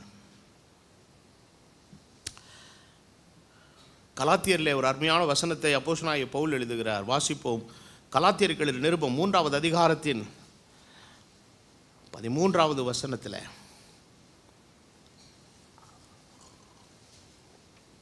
கலாத்தியர் 3:13 மரத்திலே தூக்கப்பட்ட எவனும் சபிக்கப்பட்டவன் என்று எழுதியிருக்கிறபடி கிறிஸ்து நமக்காக சாபமாகி நியாயப்பிரமாணத்தின் சாபத்துக்கு நம்மை நீங்களாக்கி என்ன செய்தார்? மீட்டு கொண்டார். அடுத்த வசனம் ரொம்ப முக்கியமானது. ஆபிரகாமுக்கு உண்டான ஆசீர்வாதம், எல்லாரும் சொல்லுங்க, கிறிஸ்து இயேசுவினால் புறஜாதிகளுக்கு, அதாவது புறஜாதிகளாகிய எனக்கு வரும்படியாக ஆவியை குறித்து சொல்லப்பட்ட வாக்குத்தத்தத்தை தமது விசுவாசத்தினாலே பெறும்படிக்கு இப்படி ஆயிற்று. நம்ம எதற்கு பங்குள்ளவர்களாகும்படி? ஆபிரகாமுக்கு உண்டான ஆசீர்வாதத்தில் பங்குள்ளவர்களாகும்படி. எல்லாருக்கும் ஆசீர்வாதம் வேணும்னு தானே ஆசைப்பட்டுறீங்க. இன்னைக்கு எல்லா சபைகளிலும் வாக்குத்தத்த கூட்டம் நடந்துச்சு. நான் தான் கொஞ்சம் வித்தியாசமாக பேசிக்கிட்டு இருக்கேன். வாக்குத்தத்தம் கொடுத்தவர் கொடுத்துட்டாரு, அவ்வளோதான். ஒன்ஸ் இட் செட், அவ்வளோதான். அது நமக்கு என்றைக்குனாலும் நடக்கும். ஆனால் ரூட்டு நமக்கு தெரியணுமில்ல. அப்போது இன்றைக்கி முதல்ல என்ன பண்ணு, உன் வீட்டில் நீ கட்டி வச்சிருக்கிற வெடிப்புள்ள தொட்டிகளை போட்டு முதல்ல இடிச்சுவிட்டு இன்று ராத்திரி கிறிஸ்துவோடு கூட உனக்கு உண்டாக வேண்டிய அந்த நெருக்கமான ஐக்கியத்தை அவரோடு ஏற்படுத்தி கொண்டால், நீ தொட்டி ஏன் கட்டணும்? கிடைக்காதுங்கிற பட்சத்தில் தான் என்ன கட்டணும். ஆனால் உனக்கு ஊற்று எப்போவுமே அது என்ன பண்ணிக்கிட்டு இருக்குதுங்க? சுரந்துக்கிட்டு இருக்குது. தொட்டி கட்டுறவன் தான் அவிசுவாசி, ஊத்த நம்பி இருக்கிறவன் விசுவாசி. ஹல்லேலூயா. நீ யாரை நம்பி இருக்கிற? இல்லைங்க, போன வருஷம்லாம் ரொம்ப ஆண்டவருக்கு ரொம்ப ஒழுக்கமாக இருந்தாங்க. அந்த ஒழுக்கத்தினால கர்த்தர் ஒரு இந்த 365 நாள் கொஞ்சம் தண்ணி கொடுத்தாருங்க. அது எல்லாத்தையும் இப்போ என்ன பண்ணி வச்சுருக்கிறேன்னா, பேங்க்கில் ஃபிக்ஸடில் போட்டு நான் பத்திரமா வச்சுருக்கிறேங்க. இல்லை ஆள்றவர் திடீர்னு மனசு வச்சாலும் தூக்கிடுவார் முடியும். நான் என்ன சொல்கிறேன்னு உங்களுக்கு புரியுது? நாம தைரியமாக சொல்லணும், எடுத்துக்கணுங்களா எடுத்துக்கோங்க, ஒன்றும் பிரச்சனை இல்லைங்க. எங்ககிட்ட என்ன இருக்குதுங்க? ஊற்று இருக்குதுங்க. ஆனால் ரிசர்வ் பேங்க் வந்து வெடிப்புள்ள தொட்டிங்க. ஆனால் பேங்க் வந்து வெடிப்புள்ள தொட்டிங்க. ஆனால் கிறிஸ்து தான் என்னவங்க இருக்கிறாருங்க, ஜீவ ஊற்றுங்க. உங்களுக்கு காசு டிமாண்டாக வேணா சொல்லுங்கள், நாங்கள் வேணால் தரோங்க. புரியுதா? புரியலையா? ஒரு கிறிஸ்தவனுக்குள்ள அந்த கெத்து இருக்கணுங்க. காரணம், நீ தொட்டிக்குள்ளே இருக்கிற தண்ணியை நம்பி வாழ்கிற மனுஷன் இல்லையா, வெறும் தொட்டியை கடைசி நேரத்தில் போட்டு சுரண்டிக்கிட்டு இருக்கிறவன் இல்லையா. ஜீவ ஊற்றை உண்டையவன், நீ ஆசீர்வதிக்கப்பட்டவன், தேவனால் தெரிந்து கொள்ளப்பட்டவன். உன் தாகத்தை தேவன் தீர்ப்பது மாத்திரமல்ல, உன்னை சுற்றி இருக்கிற எல்லாருடைய தாகத்தையும் கர்த்தர் உன்னை கொண்டு கர்த்தர் தீர்க்கிறவராக இருக்கிறார். அப்படிப்பட்ட ஒரு மேன்மையான வாழ்க்கைக்காக தான் நீ அழைக்கப்பட்டு அந்த ஜீவ ஊற்றோடு கூட இணைக்கப்பட்டிருக்கிற. இது இது என்ன ஊற்றுன்னு கேட்டிங்கன்னா, இது வற்றாத ஜீவ ஊற்று. ஆமென். என்ன ஊற்றுங்க? வற்றா. இப்போ ஏன் அணை கட்டுறான்? தண்ணி ஒரு வேளை வராமல் போச்சுன்னா, மழை பெய்யாமல் போச்சுன்னா, தண்ணி ஓட்டை இல்லாமல் போச்சுன்னா, அணையில் இருக்கிற தண்ணியை வச்சு என்ன பண்ணலாம்? சாப்பிட்லாம். ஆனால் இந்த ஊற்றுக்கு தொட்டி கட்டியா அணை கட்டியா காப்பாற்றி இப்போ விவசாயம் பண்ணுற வேலை இல்லைங்க. அது வாட்டில் ரொட்டேஷனில் என்ன பண்ணிக்கிட்டே இருக்குங்க, போய்கிட்டே இருக்கும். உங்கள் உடம்புல ஓடுற ரத்தம் என்னைக்காவது நின்றுருக்கா? அது வாட்டுக்கு ஓடிக்கிட்டு தானே இருக்குது. பிறக்கும்போது தாயின் கற்பத்தை விட்டு வெளியாகும்போது ஓட ஆரம்பித்த அந்த ரத்தம், அது துடிக்க ஆரம்பித்த அந்த துடிப்பு, 90-95 வயசு குடுகுடு பாட்டியாக கிழவனா மாறினா கூட அது ஓடிக்கிட்டு தானே இருக்குது, துடிச்சிக்கிட்டு தானே இருக்குது. காரணம், அதை இயக்குகிற தெய்வம் அதை இயக்கி கொண்டு இருக்கிறார். அப்போ அவர் ஒன்று ஆரம்பித்தார்னா அது கரெக்டாக அது என்ன செய்யுங்க, ஓடிக்கிட்டே இருக்கும். இந்த ஊற்று வெளிப்பட்ட போது இந்த இஸ்ரவேல் மக்கள் செய்த காரியம் என்னென்னா, எங்களுக்கு அதெல்லாம் தேவையில்லை, நாங்கள் சில எதெல்லாம் தோண்டி வச்சுருக்குறோம், வெடிப்புள்ள தொட்டிகள்லாம் உருவாக்கி தண்ணி பிடிச்சி வச்சுருக்குறோம், அது எங்களுக்கு போதும் அப்படின்னு நினைக்கிறாங்க. அப்போ தான் ஆண்டவர் ரொம்ப அழுகிறாரு. அழுது சொல்கிறாரு, எருசலேமே, நீ எத்தனை நாளைக்கு தான்டா தொட்டி கட்டுவ? அந்த தொட்டியெல்லாம் இடிச்சிட்டு ஜீவ ஊற்றா என்ன நம்பணுன்னு தான் ஏசாயாவை அனுப்பினேன், அதுக்கு தான் எரேமியாவை அனுப்பினேன், அதுக்கு தான் எசேக்கியேல் அனுப்பினேன், அதுக்கு தான் தானியேல் அனுப்பினேன், அதுக்கு தான் ஆபகுக்கு அனுப்பினேன், அதுக்கு தான் சகரியாவை அனுப்பினேன், அதுக்கு தான் எல்லாரையும் அனுப்பினேன், மீகாவை அனுப்பினேன், எல்லாரையும் அனுப்பினேன், கடைசியில் யோவான் ஸ்நானகனையும் அனுப்பினேன். இத்தனை பேரையும் நம்ப மாட்டேங்கிற. கடைசியில் நான் நின்று என்னை விசுவாசிக்கிறஇடத்திலிருந்து என்ன புறப்படும் விட்டு அதையும் நம்ப மாட்டேற சொல்லிட்டு சொல்கிறாரு, கோழி தன் குஞ்சுகளை தன் செட்டைகளுக்குள்ளே அணைத்து கொள்ளும் வண்ணமாய் உன்னை அணைத்து கொள்ள எத்தனை தரமோ மனதாக இருந்தேன், உனக்கு தான் என்ன இல்லாமல் போச்சு. இந்த ராத்திரி வேளையிலே கர்த்தர் மனதுள்ளவர் உன் வாழ்க்கை குறித்து. அவருடைய செட்டைகளுக்குள் அடைக்கலமாய் வந்த உனக்கு நிறைவான பலன் உண்டு. அன்னைக்கு போவாஸினிடத்தில் ரூத் போய் நின்ற போது அவன் சொன்ன வார்த்தை அதுதான், அவருடைய செட்டைகளின் கீழ் அடைக்கலமாய் வந்த உனக்கு நிறைவான பலன், என்னாலே அல்ல சர்வ வல்லவரான ஆகையால. நீ கல்யாணம் பண்ணுனா நீ வாலிபர் பிறகு போகாமல் உனக்கென்று நியமிக்கப்பட்ட மணவாளன் யார் என்பதை நீ அறிந்து கொண்டிருக்கிறாய். நான் சொல்லுகிறேன், நீ நெற்களத்திலே நீ தானியத்தை, கோதுமை களத்திலே நீ தானியத்தை பொறுக்கி கொண்டிருக்கும் பொழுது கூட இன்னும் வரைக்கும் நீ காணாத ஒரு போவாஸ் உன்னை தூரத்திலிருந்து பார்த்து கொண்டிருக்கிறார். அவர் வேலைக்கார இடத்துல சொல்கிறாரு, அந்த பிள்ளைய கொஞ்சம் ஈனம் பண்ணிடாதீங்கப்பா, இன்சல்ட் பண்ணிடாதீங்க, அவளுக்கு வேணுங்கிறத அவள் என்ன செஞ்சிட்டோம், எடுத்துக்கிட்டோம். கடைசியில் ராத்திரி அமைதியாக படுத்துக்கிறா. காலையில் விடிந்து பார்க்கிறான் போவாஸ், சொல்லுகிறான், அவருடைய செட்டைகளின் கீழ் அடைக்கலமாய் வந்த உனக்கு அவரால் நிறைவான பலன் உண்டு. தேவ சித்தத்தின்படியான நிலையிலே கிறிஸ்துவாகிய மணவாளனாகிய போவாஸிற்கு கீழே நீ அடைக்கலமாய் புகுவாயானால் அவராலே உனக்கு நிறைவான பலன் உண்டு. அவருடைய செட்டைகளுக்கு கீழே அடைக்கலமாய் வந்த உனக்கு அவரால் நிறைவான பலன் உண்டு. இந்த ராத்திரி வேளையில் கொஞ்சம் செல்ஃப் அனாலிசிஸ் பண்ணுங்கள். உங்கள் வாழ்க்கையில் நீங்கள் எந்த விஷயத்தில் நீங்கள் தோற்று இருந்தாலும், பலவீனப்பட்டிருந்தாலும், நொடிஞ்சு போயிருந்தாலும், ஆண்டவரே அவரோடு கூட நம்ம இணைஞ்சானா எல்லாமே கரெக்டாக இருக்கணுங்க. என்ன சொல்கிறீங்க? ஆமாம், ஒரு மனிதன் ஆரோக்கியமாக இருக்கிறான்னா எல்லாம் கரெக்டாக இருக்கணும். நல்ல தூக்கம் இருக்கணும், நல்லா என்ன இருக்கணும், பசி இருக்கணும், நல்லா வேர்க்கணும், நாடி துடிப்பு நல்லா இருக்கணும், எல்லாமே நல்லா இருக்கணும்ல. ஏதோ ஒன்று சரியில்லை அப்படின்னா ஏதோ ஒன்று தப்பாக இருக்குதுன்னு அர்த்தம். அதுக்கான காரியத்தை கண்டுபிடிக்கணும். கொஞ்சம் யோசிங்க, நம்மளை சுற்றி இருக்கிற காரியங்கள் சரியாக இருக்குதா அப்படின்னு யோசிங்க. இல்லைன்னா நான் சொல்கிறேன், எங்கேயோ ப்ளக்கு டிஸ்கனெக்ட் ஆகிருக்குது. எங்கேருந்து? கிறிஸ்துவாகி அவரோடு இருக்கிற அந்த உறவு துண்டிக்கப்பட்டிருக்கிறது. அதை நீங்கள் சரிப்படுத்தி கொண்டால் நிச்சயம் அது மறுபடி இயங்க ஆரம்பிச்சிடும்.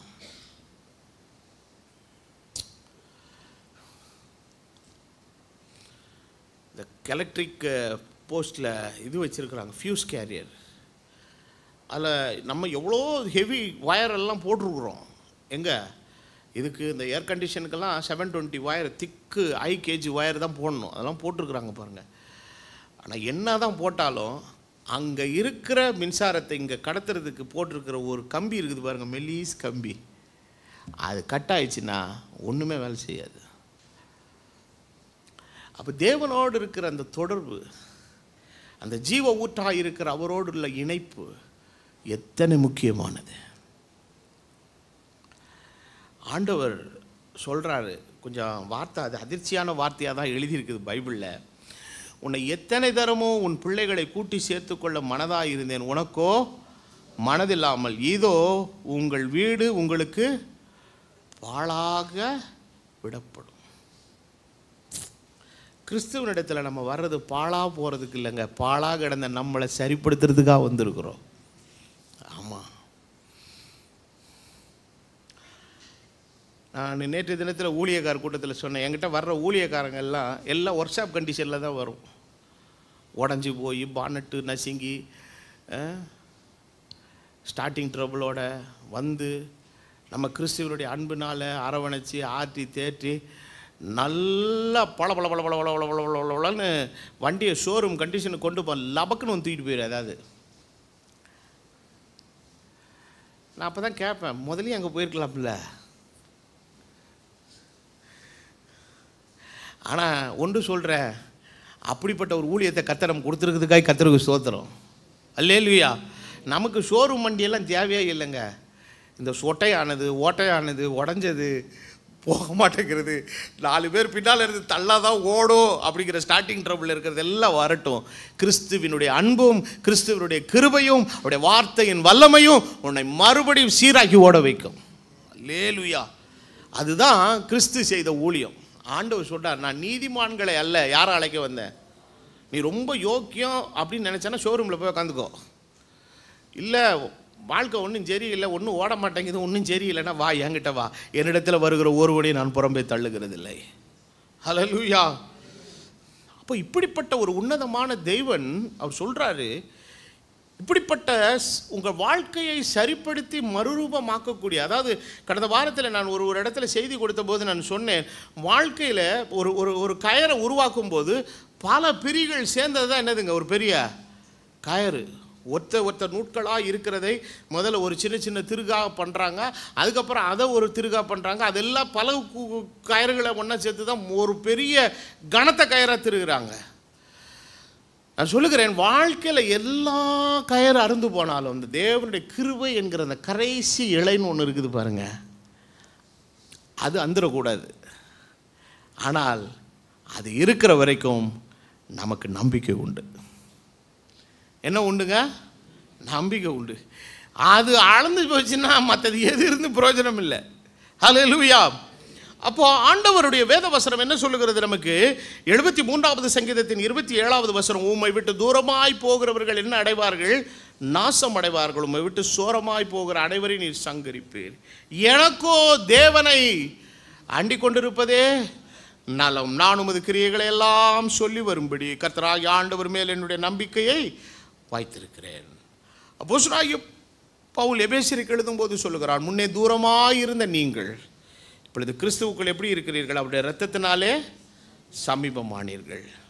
அப்போ ஜீவ விருட்சமாகிய கிறிஸ்துவை விட்டு நம்ம எல்லாரும் எப்படி இருந்தோங்க? தூரத்தில் இருந்தோம். தூரத்தில் இருந்த நம்மை கிட்ட கொண்டு வந்து சேர்த்தது அவருடைய கிருபை, அவருடைய தயவு. அப்போது இவ்வளோ ஒரு அற்புதமான ஒரு காரியத்தை கர்த்தர் செய்யும்போது,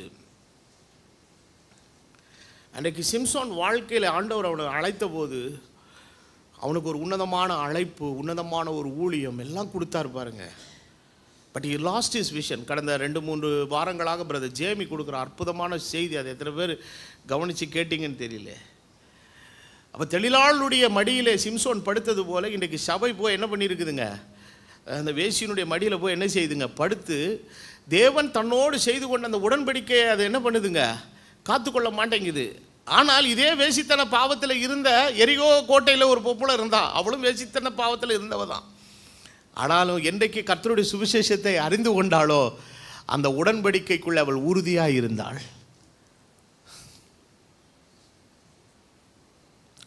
அப்போது கர்த்தர் நம்மளை என்னைக்கு பிடிச்சாரோ, இது சும்மா அப்படி வழி போகிற போக்கில் வாங்க ஒரு டீ குடிச்சிட்டு போங்கன்ற மாதிரிலாம் கிடையாதுங்க. சுவிசேஷ கிறிஸ்து நம்மளோட சந்தித்த சந்திப்பு அப்படிப்பட்ட சந்திப்பு அல்ல. சில சந்திப்பில் சொல்லுவாங்க, ஆங்கிலத்தில் சொல்லுவாங்க, இட்ஸ் ஜஸ்ட் அ கேஷுவல் விசிட்னுவாங்க. இந்த இந்த வீட்டில் பொண்ணு மாப்பிள்ளெல்லாம் பார்ப்பாங்க தெரியுமா, அப்போ இவங்களே ஒரு சீனை க்ரியேட் பண்ணுவாங்க. ஆமாம், எங்கள் அப்பாலாம் அற்புதமான மனுஷன், தேதியை குறிச்சிட்டு வந்து ஃபோட்டோ காட்டின அற்புதமான ஒரு மனிதனை உலகத்தில் நீங்கள் பார்க்கவே முடியாது. கல்யாணத்துக்கு தேதி குறிக்கிற வரைக்கும் ஜோதி வெள்ளையா, கருப்பா, செவப்பா, குட்டையா, நெட்டையா, சப்பையா, குண்டா, ஒன்றும் தெரியாது. ஒரு வெளிப்பாடு கூட இல்லைங்க எனக்கு. நானும் ஜோமணி கூட பார்த்தேன். அது ஒன்றும் கனவுலலாம் வரமாட்டேன். கனவுல ஏதாவது தெரியுமான்னு ஜோமன்ட்டு படுத்தா வேறு பூதம்லாம் என்னென்னமோ வருது. அப்புறம் தான் ஃபோட்டோ கொண்டாந்து காட்டினாங்க. ஆனால் இன்றைக்கி அப்படி இல்லை. கடைசி நேரத்தில் அந்த பய வேணான்ட்டான்னா என்ன பண்ணுறதுன்னு சொல்லி முதல்ல என்ன பண்ணுவாங்க, அந்த பய பார்த்து தொலையட்டும் அப்படின்னு சொல்லி எங்கிட்டாவது ஒரு துணி கடைக்கோ எங்கேயோ ஒரு இடத்துல சாப்பிட்றதுக்கு ஏதோ ஒரு வரா மாதிரி ஒரு சீனை க்ரியேட் பண்ணி, இல்லை ஒரு கல்யாணம் அங்கே வராங்கன்னா நீ வா அப்படின்ற தூரத்துலேருந்து காட்டுடே அதை பொண்ணு தான்டா பிடிச்சிருந்தா சொல்லி பேசி முடிக்கலாம், இல்லைன்னா விட்டுரு, இப்பயே விட்டுரு, அப்புறம் என்ன ஏன் உயிரை வாங்காத.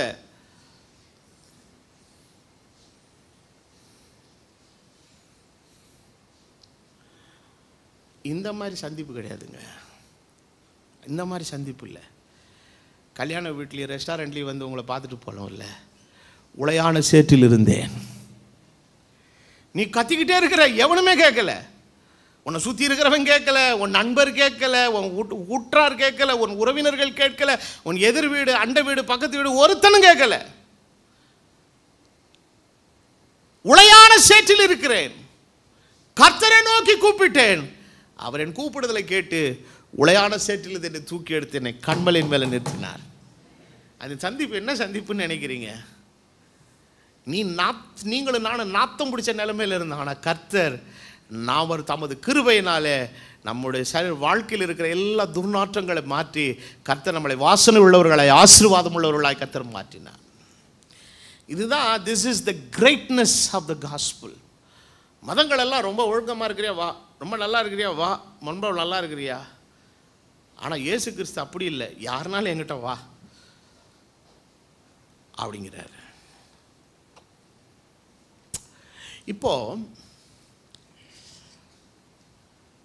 இது ஒரு அறிவு. இப்போ நான் பேசுகிற காரியம் என்னதுங்க? It's a knowledge. என்ன நாலேஜ்? மேலே தொட்டியெல்லாம் கட்டிட்டுங்க, ப்ளம்பிங் எல்லாம் பண்ணி மோட்டரெல்லாம் ஃபிக்ஸ் பண்ணிவிட்டு போரே இல்லைன்னு வைங்க, எப்படி தண்ணி வரும்? இந்த மாதிரி சில அறிவாளி இருப்பா உலகத்தில். பெரிய தொட்டியை கட்டிட்டு பைப்பெல்லாம் ப்ளம்பிங் பண்ணிவிட்டு 2 HP மோட்ரு, இவ்வளோ பெரிய மோட்டரை வாங்கி போட்டுட்டான். சரி, அந்த மோட்டரை எங்கடா கொண்டு போய் போட போகிறேன்னா அது இனிமேல் தாங்க யோசிக்கணுங்கிறேன். ராஜா, தொட்டி கட்டி பைப்பு போட்டுட்டு மோட்ரு வாங்கிட்டு யோசிக்கிற விஷயம் இல்லை. நீ முதல்ல ஊற்றை கண்டுபிடி. நீ கண்டுபிடிக்க வேண்டிய ஊற்றை கண்டுபிடித்தாயானால் உனக்கு மோட்டரும் வேணாம், பைப்பும் வேணாம், தொட்டியும் வேணாம். நீ மொண்டு எடுக்க எடுக்க ஒரு ஆசீர்வாதத்தின் ஊற்றை கர்த்தர் உன் வாழ்க்கையிலிருந்து புறப்பட பண்ணுவார். இது ஒரு அறிவு. இதை தான் உட்காந்து 52 வாரமும் உசுறு போக கத்துறேன். யாராவது கேட்குறாங்களா? முடிஞ்சு இப்படி உக்காந்த உடனே, பாஸ்டர் ஒன்றுமே சரியில்லை பாஸ்டர். போன வாரம் போனேன்னா மொத்தம் கவுத்துக்குச்சு, மொத்தம். நான் சொல்கிறது நீ கேட்க மாட்டேங்கிற, அதுதான் பிரச்சனை உனக்கு. யாராவது பாஸ்டர் பிரமாதமான செய்தி சொன்னீங்க, தூள் கிளப்பிட்டேன் பாஸ்டர், அடித்து தூக்கிட்டேன் பாஸ்டர், மேலே போயிட்டேன் பாஸ்டர், வெற்றி அடைஞ்சிட்டேன் பாஸ்டர். எனக்கு இப்போ இந்த ஃபோனில் விசுவாசிகள் ஃபோன் அடிச்சிச்சுனாலே கைகாலெலாம் உதறும். என்ன 7:30 கூட்டி வச்சுருக்கோ தெய்வமே, எனக்கு ஒன்றும் புரியல சுவாமி. அதனால் இந்த டிரைவிங் ஓட்டும்போது டென்ஷன் ஆயிடக்கூடாதுன்னு நீங்கள் அழைச்சிங்கன்னா ரிங்டோனே IPH பிலீவர் காலிங்னு போட்டு வச்சுருக்கேன். இங்கே யாராவது என்னை கூப்பிட்டீங்கன்னா, இப்போ ஆராதனை முடிஞ்சிட்டு வேணால் சாம்பிள் கூப்பிடுங்க, IPH பிலீவர் காலிங்னு சொல்லுவோம். இது எப்படி செய்கிறீங்க பாஸ்டர்னு கேட்டால், செய்து ரொம்ப ஈஸி, வேணா வா நான் கிளாஸ் எடுக்கிறேன் சொல்லித்தரேன். உன் ஒய்ஃபை கூப்பிடும்போது அது மாதிரி பண்ணணுன்னா சொல்லு, பண்ணித்தரேன். ராட்சசி இஸ் காலிங்.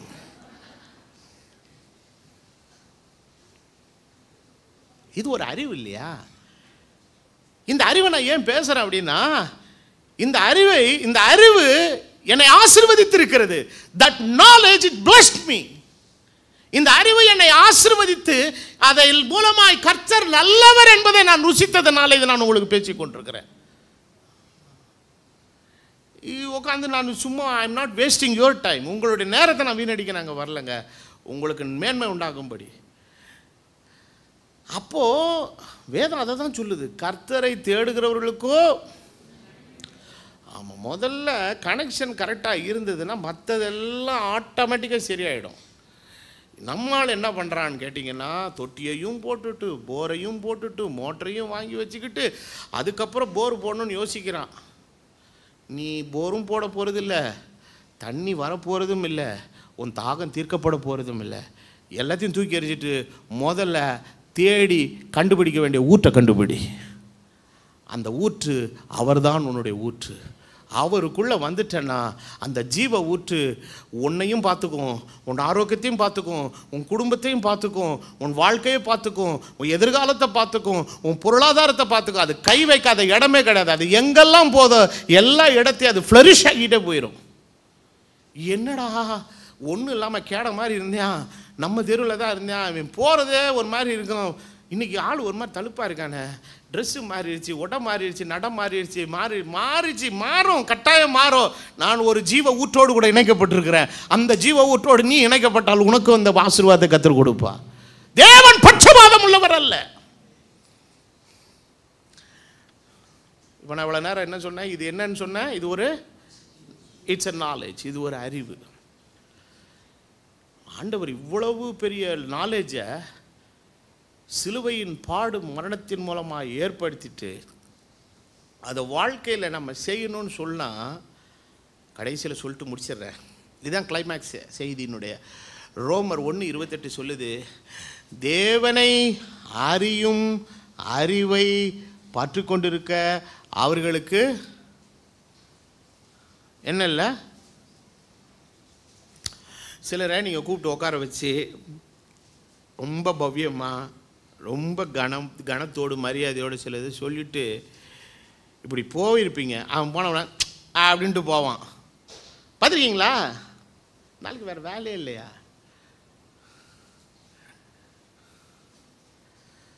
வீட்டம்மா வந்து சொல்ல, என் வீட்டுக்காருக்காக ஜோம் பண்ணுங்க ஐயா. அவன் அங்கேருந்து பார்ப்பான் கண்ணாடி வெளியா பார்த்துட்டு அந்த ப்ளூ கேட்டுக்கிட்ட, நான் பாஸ்டரில் போய் இன்னும் ஓதனேன், உனக்கும் ஒரு வேலை இல்லை, அந்த பாஸ்டருக்கு என்ன இல்லை, வேலை இல்லை. இவன் ஏன் இப்படி சொல்கிறான்னு கேட்டிங்கன்னா, தேவனை அறிகிற அறிவை அவனுக்கு என்ன ஆசை இல்லை, பற்றி கொண்டு இருக்க. சிலருக்கெல்லாம் சொல்லி எனக்கு ஓஞ்சி போச்சுங்க, விட்டுட்டேன். நான் ஒரே நாள் என்ன பண்ணேன்னா, இதெல்லாம் ரொம்ப மண்டைக்கு டென்ஷன் ஆகிட்டே இருந்தது. இது எல்லாத்தையும் செலக்ட் பண்ணி ஒரு நாள் ஆண்டவர்கிட்ட வந்து ராத்திரி முழங்கால் போட்டேன் படுக்கையில். ஆண்டவரே, இந்தந்த நபர்களை எல்லாம் உங்களுடைய கருத்தில் ஒப்புக்கிறேன், நான் என்னால் முடிஞ்சு I am totally exhausted Lord, நீரே ஹேண்டில் பண்ணிக்க, ஆமேன். அதுக்கப்புறம் நான் பேசுறது நிறுத்தினவுடனே எனக்கு நிம்மதியாக இருக்குது. எவ்வளோ நாள் தான் போராடுறது? அவரே சொல்கிறாரு, என் ஆவி அவரை சர்வ வல்லமுள்ள தேவனை போராட அவ்வளோ டென்ஷன் ஆகிறாருன்னா ஏன் நான் என்ன பண்ணுறது? எனக்கு பொண்டாட்டி பசங்களாம் இருக்குதுப்பா, இன்னும் 2 பேரை கல்யாணம் பண்ணி கொடுக்கணும்.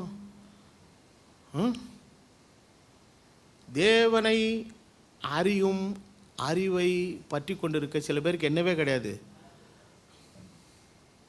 இந்த மாதிரி ஆளுங்கள்லாம் தேரணும்னு நினச்சா கூட தேர முடியாதுங்க.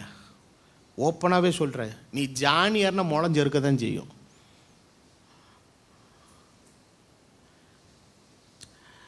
இப்படிப்பட்ட ஒரு மனநிலையில் இருக்கிற மனிதனுடைய வாழ்க்கையெல்லாம் எப்படின்னு கேட்டிங்கன்னா, அவங்களுடைய செயல்பாடுகள் எல்லாமே திறப்பு விழாவும் மூடு விழாவுமாய் மாறி போயிட்டே இருக்குது. என்னப்பா நானும் போராடுறேன் பாஸ்டர், ஒன்றும் முடியல பாஸ்டர், எந்திரிக்கணும்னு நினைக்கிறேன் பாஸ்டர், முடியல பாஸ்டர். எப்படி முடியும்? ஒன்றால் எந்திரிக்க முடியாதுன்றதுக்காக தான் எந்திரிச்சு விடுறதுக்கு அவர் ஒருத்தர் வந்திருக்கிறார் ரொம்ப பக்கத்தில். அவர் கரங்களை நீயே எந்திரிக்கக்கூடியனா தான் உனக்கு எதுக்கு ஆண்டவர்? காரணம் நீ நிற்கிறது எதில் இருக்கிற, உளையான சேத்துல இருக்கிறவனா வெளியில் வர முடியல, நீ கஷ்டப்படுற. உனக்கு ஒரு கரம் நீட்டி உன்னை தூக்கி விட காசியாக இருக்குது. அவர் கரம் நீட்டுறாரு, இவன் என்ன பண்ண மாட்டேங்கிறான், கரம் கொடுக்க மாட்டேங்கிறான். இதில் இன்னொரு கூத்து என்னன்னா, பக்கத்தில் ஒன்று நின்றுக்கிட்டு கையை இழுக்குது. அது யாருன்னு நான் சொல்ல மாட்டேன், ஃபில் இன் த பிளாங்க்ஸ். உன் வீட்டில் யார் இருக்கிறாங்களோ எனக்கு தெரியாது. வேதவசனம் சொல்லுகிறது, தேவனை அறியும் அறிவை பற்றி கொண்டிருக்கவர்களுக்கு மரணம் இல்லா இருக்கிறபடியால் தகாதவைகளை செய்யும்படி. எதை செய்யும்படி? இப்போ தான் கிறுக்கு மண்டை வேலை செய்யுது. இப்போ தான் கிறுக்கு மண்டை வேலை செஞ்சு என்ன ஆகுதுன்னா, வாத்து தங்க முட்டை இடுதுன்ன உடனே டெய்லி போய் பாடுறா, அதுக்கு டெய்லி தீனி போடுறா அப்படின்னா, இல்லை வயிற்றறுத்து உள்ளே இருக்கிற எல்லாத்தையும் ஒரே நேரத்தில் எடுத்துருவேன். இப்போ தான் என்ன மண்டை வேலை செய்யுது, தகாதவைகளை செய்யும்படி.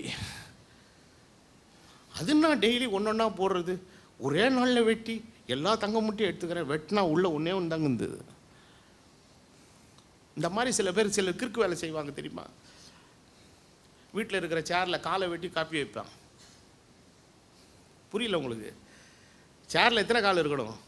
4 கால் இருக்கணும். அதை ஒன்றை வெட்டி நீ காப்பி வச்சேன்னா அப்புறம் எப்படி நீ உட்காருவ? புரியல என்ன பண்ண? நான் சொல்கிறது கரெக்டு தானே? தகாதவைகளை செய்யும்படி தேவன் அவர்களை கேடான சிந்தைக்கு ஒப்பு கொடுத்தார். மோசமான காரியங்களை செய்கிறதுக்கு ஆண்டவரே உன்னை ஒப்பு கொடுக்கும்போது, நான் இங்கே என்ன கத்தினாலும் அது மண்டையில் என்ன செய்யாது, ஏறாது. இதனுடைய அர்த்தம் என்ன தெரியுமா? ஆண்டவர் தமது கிருபையை உன்னை விட்டு விலக்கி விட்டாருங்கிறது தான் அர்த்தம். அதனால தான் பக்தன் சொல்லுகிறான், ஆண்டவரே தமது கிருபை என்னை விட்டு விலக்காமல் இருந்த தேவனுக்கு ஸ்தோத்திரம் உண்டாவதாக. நான் மயிரிழையில் சில பேர் பிழைப்பான் பாருங்க வாழ்க்கையில், அப்படியே போயிட்டே இருக்கும். நான் கண்டது காட்சி கொண்டதே கோலம், நான் செய்கிறது ரொம்ப கரெக்டுன்னு போ. ஆனால் ஆண்டவர் தயவுள்ளவராக இருக்கிறனால டப்புன்னு ஒரு தட்டி ஒரு டர்ன் கொடுப்பாரு பாருங்க. அந்த ஒரு தட்டு மாத்திரம் அவன் வாழ்க்கையில் கர்த்தர் கொடுக்கலனா மிகப்பெரிய சேதாரத்தை வாழ்க்கையில் சந்திச்சிருப்பான். அந்த தட்டும் அந்த சப்தமும் உன் காதுகளில் தொனித்து கொண்டு இருக்கிற வரைக்கும் நீ ஜீவ விருட்சத்தோடு இணைக்கப்பட்டவன். திசை மாறி போனாலும் வழி இதுவே, இதில் நடவுங்கள். இந்த கூகுள் மேப் சில சமயத்தில் பேசிக்கிட்டே வரும் பாருங்க, கூட தப்பாக திரும்பிட்டீங்கன்னா அது கத்திக்கிட்டே இருக்க, அந்த பொம்பளை விடவே மாட்டா. சட்ராஸ் ரோடுக்கு வர்றதுக்கு மேலே மகாலி ரோட்டில் உள்ள போனால் நான் விடாது. அது நீ இன்னும் கொஞ்சம் தூரம் போ, மறுபடியும் ரைட் ஹேண்ட் சைடு ஒரு எக்ஸிட் எடு. அது நம்ம ஊர் தெரு பேரெல்லாம் கன்றாவியாக சொல்லுவோம். ஏன்னா அது அது அமெரிக்கா கூகுள் பொம்பளை. அதுக்கு நம்ம ஊர் வார்த்தைலாம் என்ன செய்யாதுங்க, வராது, அது படக்குன்னு வராது. ஆனால் நம்மளே புரிஞ்சிக்க வேண்டியது தான். ஆனால் எப்படியோ வந்து சேர வேண்டிய இடத்துக்கு என்ன செஞ்சிருதுங்க, கொண்டு வந்து சேர்த்த உடனே சொல்லுது, நவ் யூ ரீச்ட் யுவர் டெஸ்டினேஷனுங்குது. கர்த்தருடைய ஆவியானவர் அதை தான் சொல்கிறாரு. நீ வந்து சேர வேண்டிய இடத்துக்கு என்ன செஞ்சிட்டடா, வந்து சேர்ந்துட்டடா. சேரணும்னா கேட்க வேண்டிய ஒரு இடத்துல எதை கொடுத்து கேட்கணுங்க, காது கொடுத்து கேட்டுக்கொண்டே இருக்க வேண்டும். தேவனை அறியும் அறிவை பற்றி கொண்ட மனதில்லாதிருக்கிறவனுக்கு கேடான சிந்தனைகள் தான் உண்டாகும்.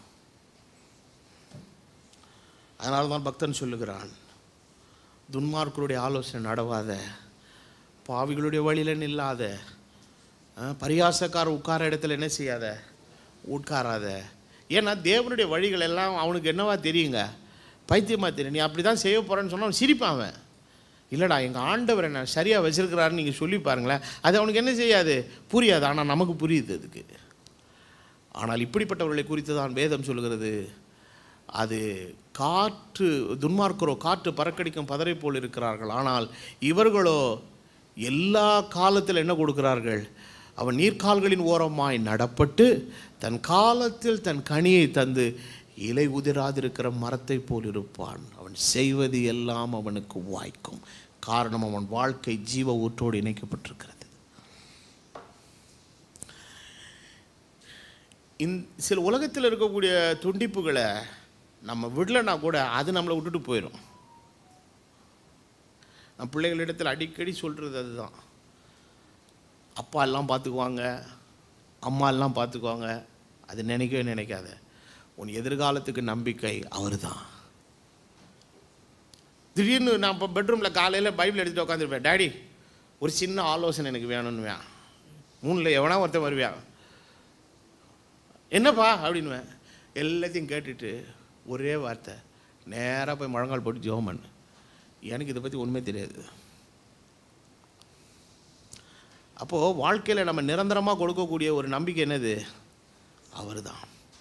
நான் சொல்லக்கூடிய நிலையில் இருக்கலாம், ஆனால் தப்பாக கூட சொல்லிடலாம் இல்லையா? ஆனால் அவர் உனக்கு ஆலோசனை சொன்னார்னா அது தப்பாகவே போகாது. நீ முழங்கால் போடுப்பா, நீ ஜெபம் பண்ணுப்பா. பெரிய மகன் ஒரு நாள் அன்றைக்கி காலையில் ஒரு நாள் ஓடி வந்தா, அப்பா ஒரு இன்டர்வியூ நாளைக்கு வந்திருக்குது, போட்டுமா அப்படின்னு கேட்டான். ஜெபம் பண்ணு, ஆண்டவர் போ சொன்னால் போ வேணான்னு சொன்னா விட்டுருன்னேன். இவ்வளோ போகிறான். கொஞ்சம் நேரம் ஜெபம் பண்ணி பார்த்தா ஒரு 12-2 மணி போல் வந்து நேராக சொல்கிறா, எனக்கு ஆவியில் ஒரு அமைதியிலே இல்லைப்பா, அப்போ நான் அதை ட்ராப் அவுட் பண்ணிடுறேன் அந்த இன்டர்வியூ அப்படின்னா. ஓகே விட்டுரு, எவ்வளோதான், முடிஞ்சு போச்சு. ஒரு 2 வாரம் கழிச்சு இன்னொன்று வந்தது. அதே தான் கேட்டா, அதே வேலையை திருப்பி செய்யினேன். ஆண்டவருடைய வழிநடத்துதல், ஆண்டவருடைய போகணுங்கிற அந்த சமாதானம் எல்லாம் இருந்தவொடனே போனால் டப்புன்னு கிடச்சிச்சு. இதுக்கு ஏற்கனவே ஒன்று அட்டன் பண்ணியிருந்தா அதை விட மேன்மையான ஒன்றை கர்த்தர் அடுத்து ஆயத்தம் பண்ணி வச்சுருந்தார். நான் எதுக்கு இது உதாரணமாக சொல்லுகிறேன்னா, நம்முடைய வாழ்க்கை ஜீவ ஊட்டோடு இணைக்கப்பட்டிருந்தார், எல்லா பிரச்சனையும் அது ஒன்றே பார்த்துக்கும். It will solve all problems. ஏன்னா எல்லாவற்றுக்கும் ஆலோசனை தரக்கூடிய வல்லமை அவருக்கு இருக்கிறது.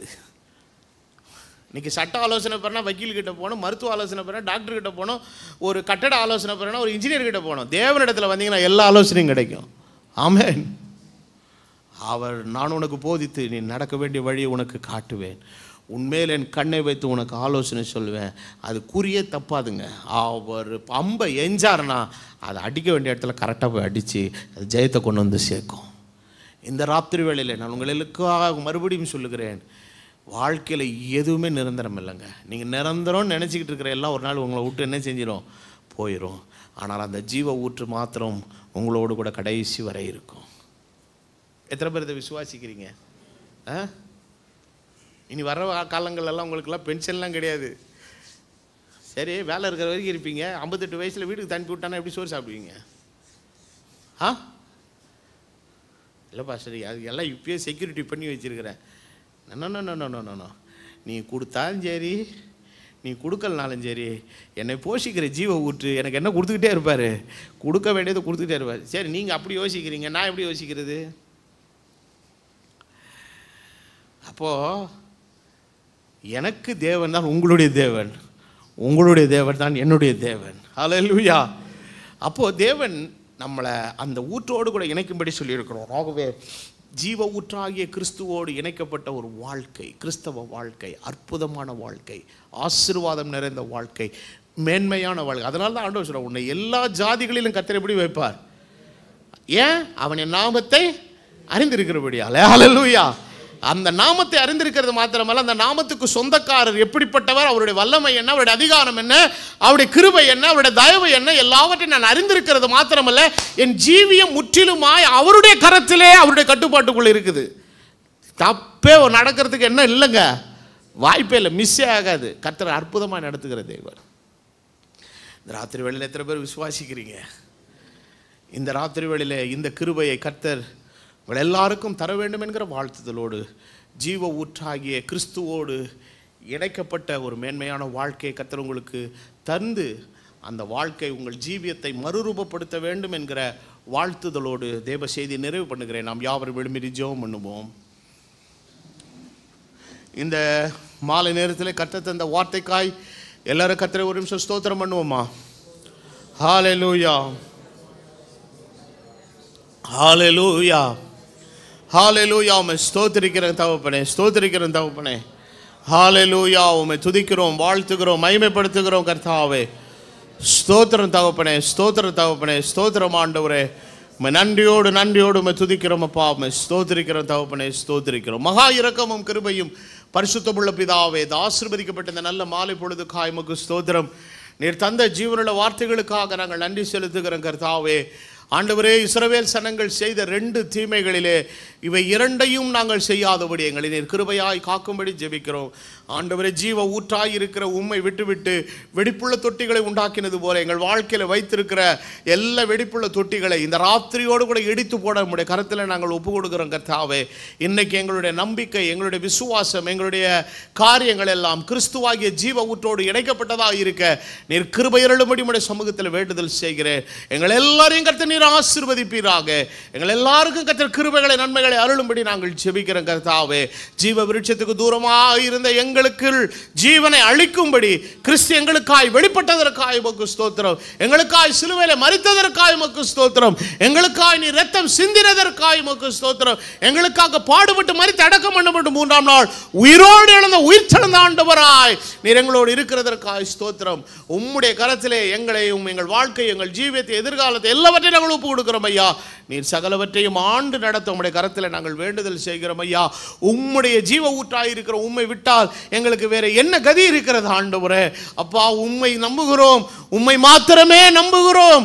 கடைசி வரை உம்முடைய அந்த ஊற்றை விட்டு எங்களுடைய இணைப்பு துண்டிக்கப்பட்டு விடாதபடி ஆண்டவரே, எங்களுடைய இருதயமும் சிந்தனையும் கேடான சிந்தனைகளுக்குள்ளே போகாதபடி தேவனை பற்றிய அறிவிலே நாங்கள் உறுதியாய் நிலைத்திருக்க நீர் கிருபை அருளும்படி ஜெபிக்கிறோம் ஐயா. ஒவ்வொரு ஞாயிற்றுக்கிழமையும் நீர் கொடுக்கிற வார்த்தையும் சத்தியமும் உபதேசமும் அந்த ஜீவ ஊற்றாக இருக்கிற கிறிஸ்துவோடு உள்ள அந்த இணைப்பை இன்னும் பலப்படுத்ததான் ஆண்டவரே. இதற்கு விரோதமாய் வருகிற எண்ணங்கள், மாறுபாடான சிந்தனைகளை எல்லாவற்றையும் எங்களை விட்டு நீக்கி போடுவீராக. வந்திருக்கிற உம்முடைய ஜனத்தை நீர் ஆசீர்வதியும். இந்த மாதம் முழுவதும் கர்த்தர்களுக்கு எல்லாருக்கும் நல்ல சரீர சுகம், பலன், ஜீவனை நீர் அருளுவீராக. ஆண்டவரே, உலகத்தில் எல்லா காரியங்களும் உம்முடைய வருகைக்கு சமீபமாய் நிறைவேறி கொண்டிருக்கிறது கர்த்தாவே.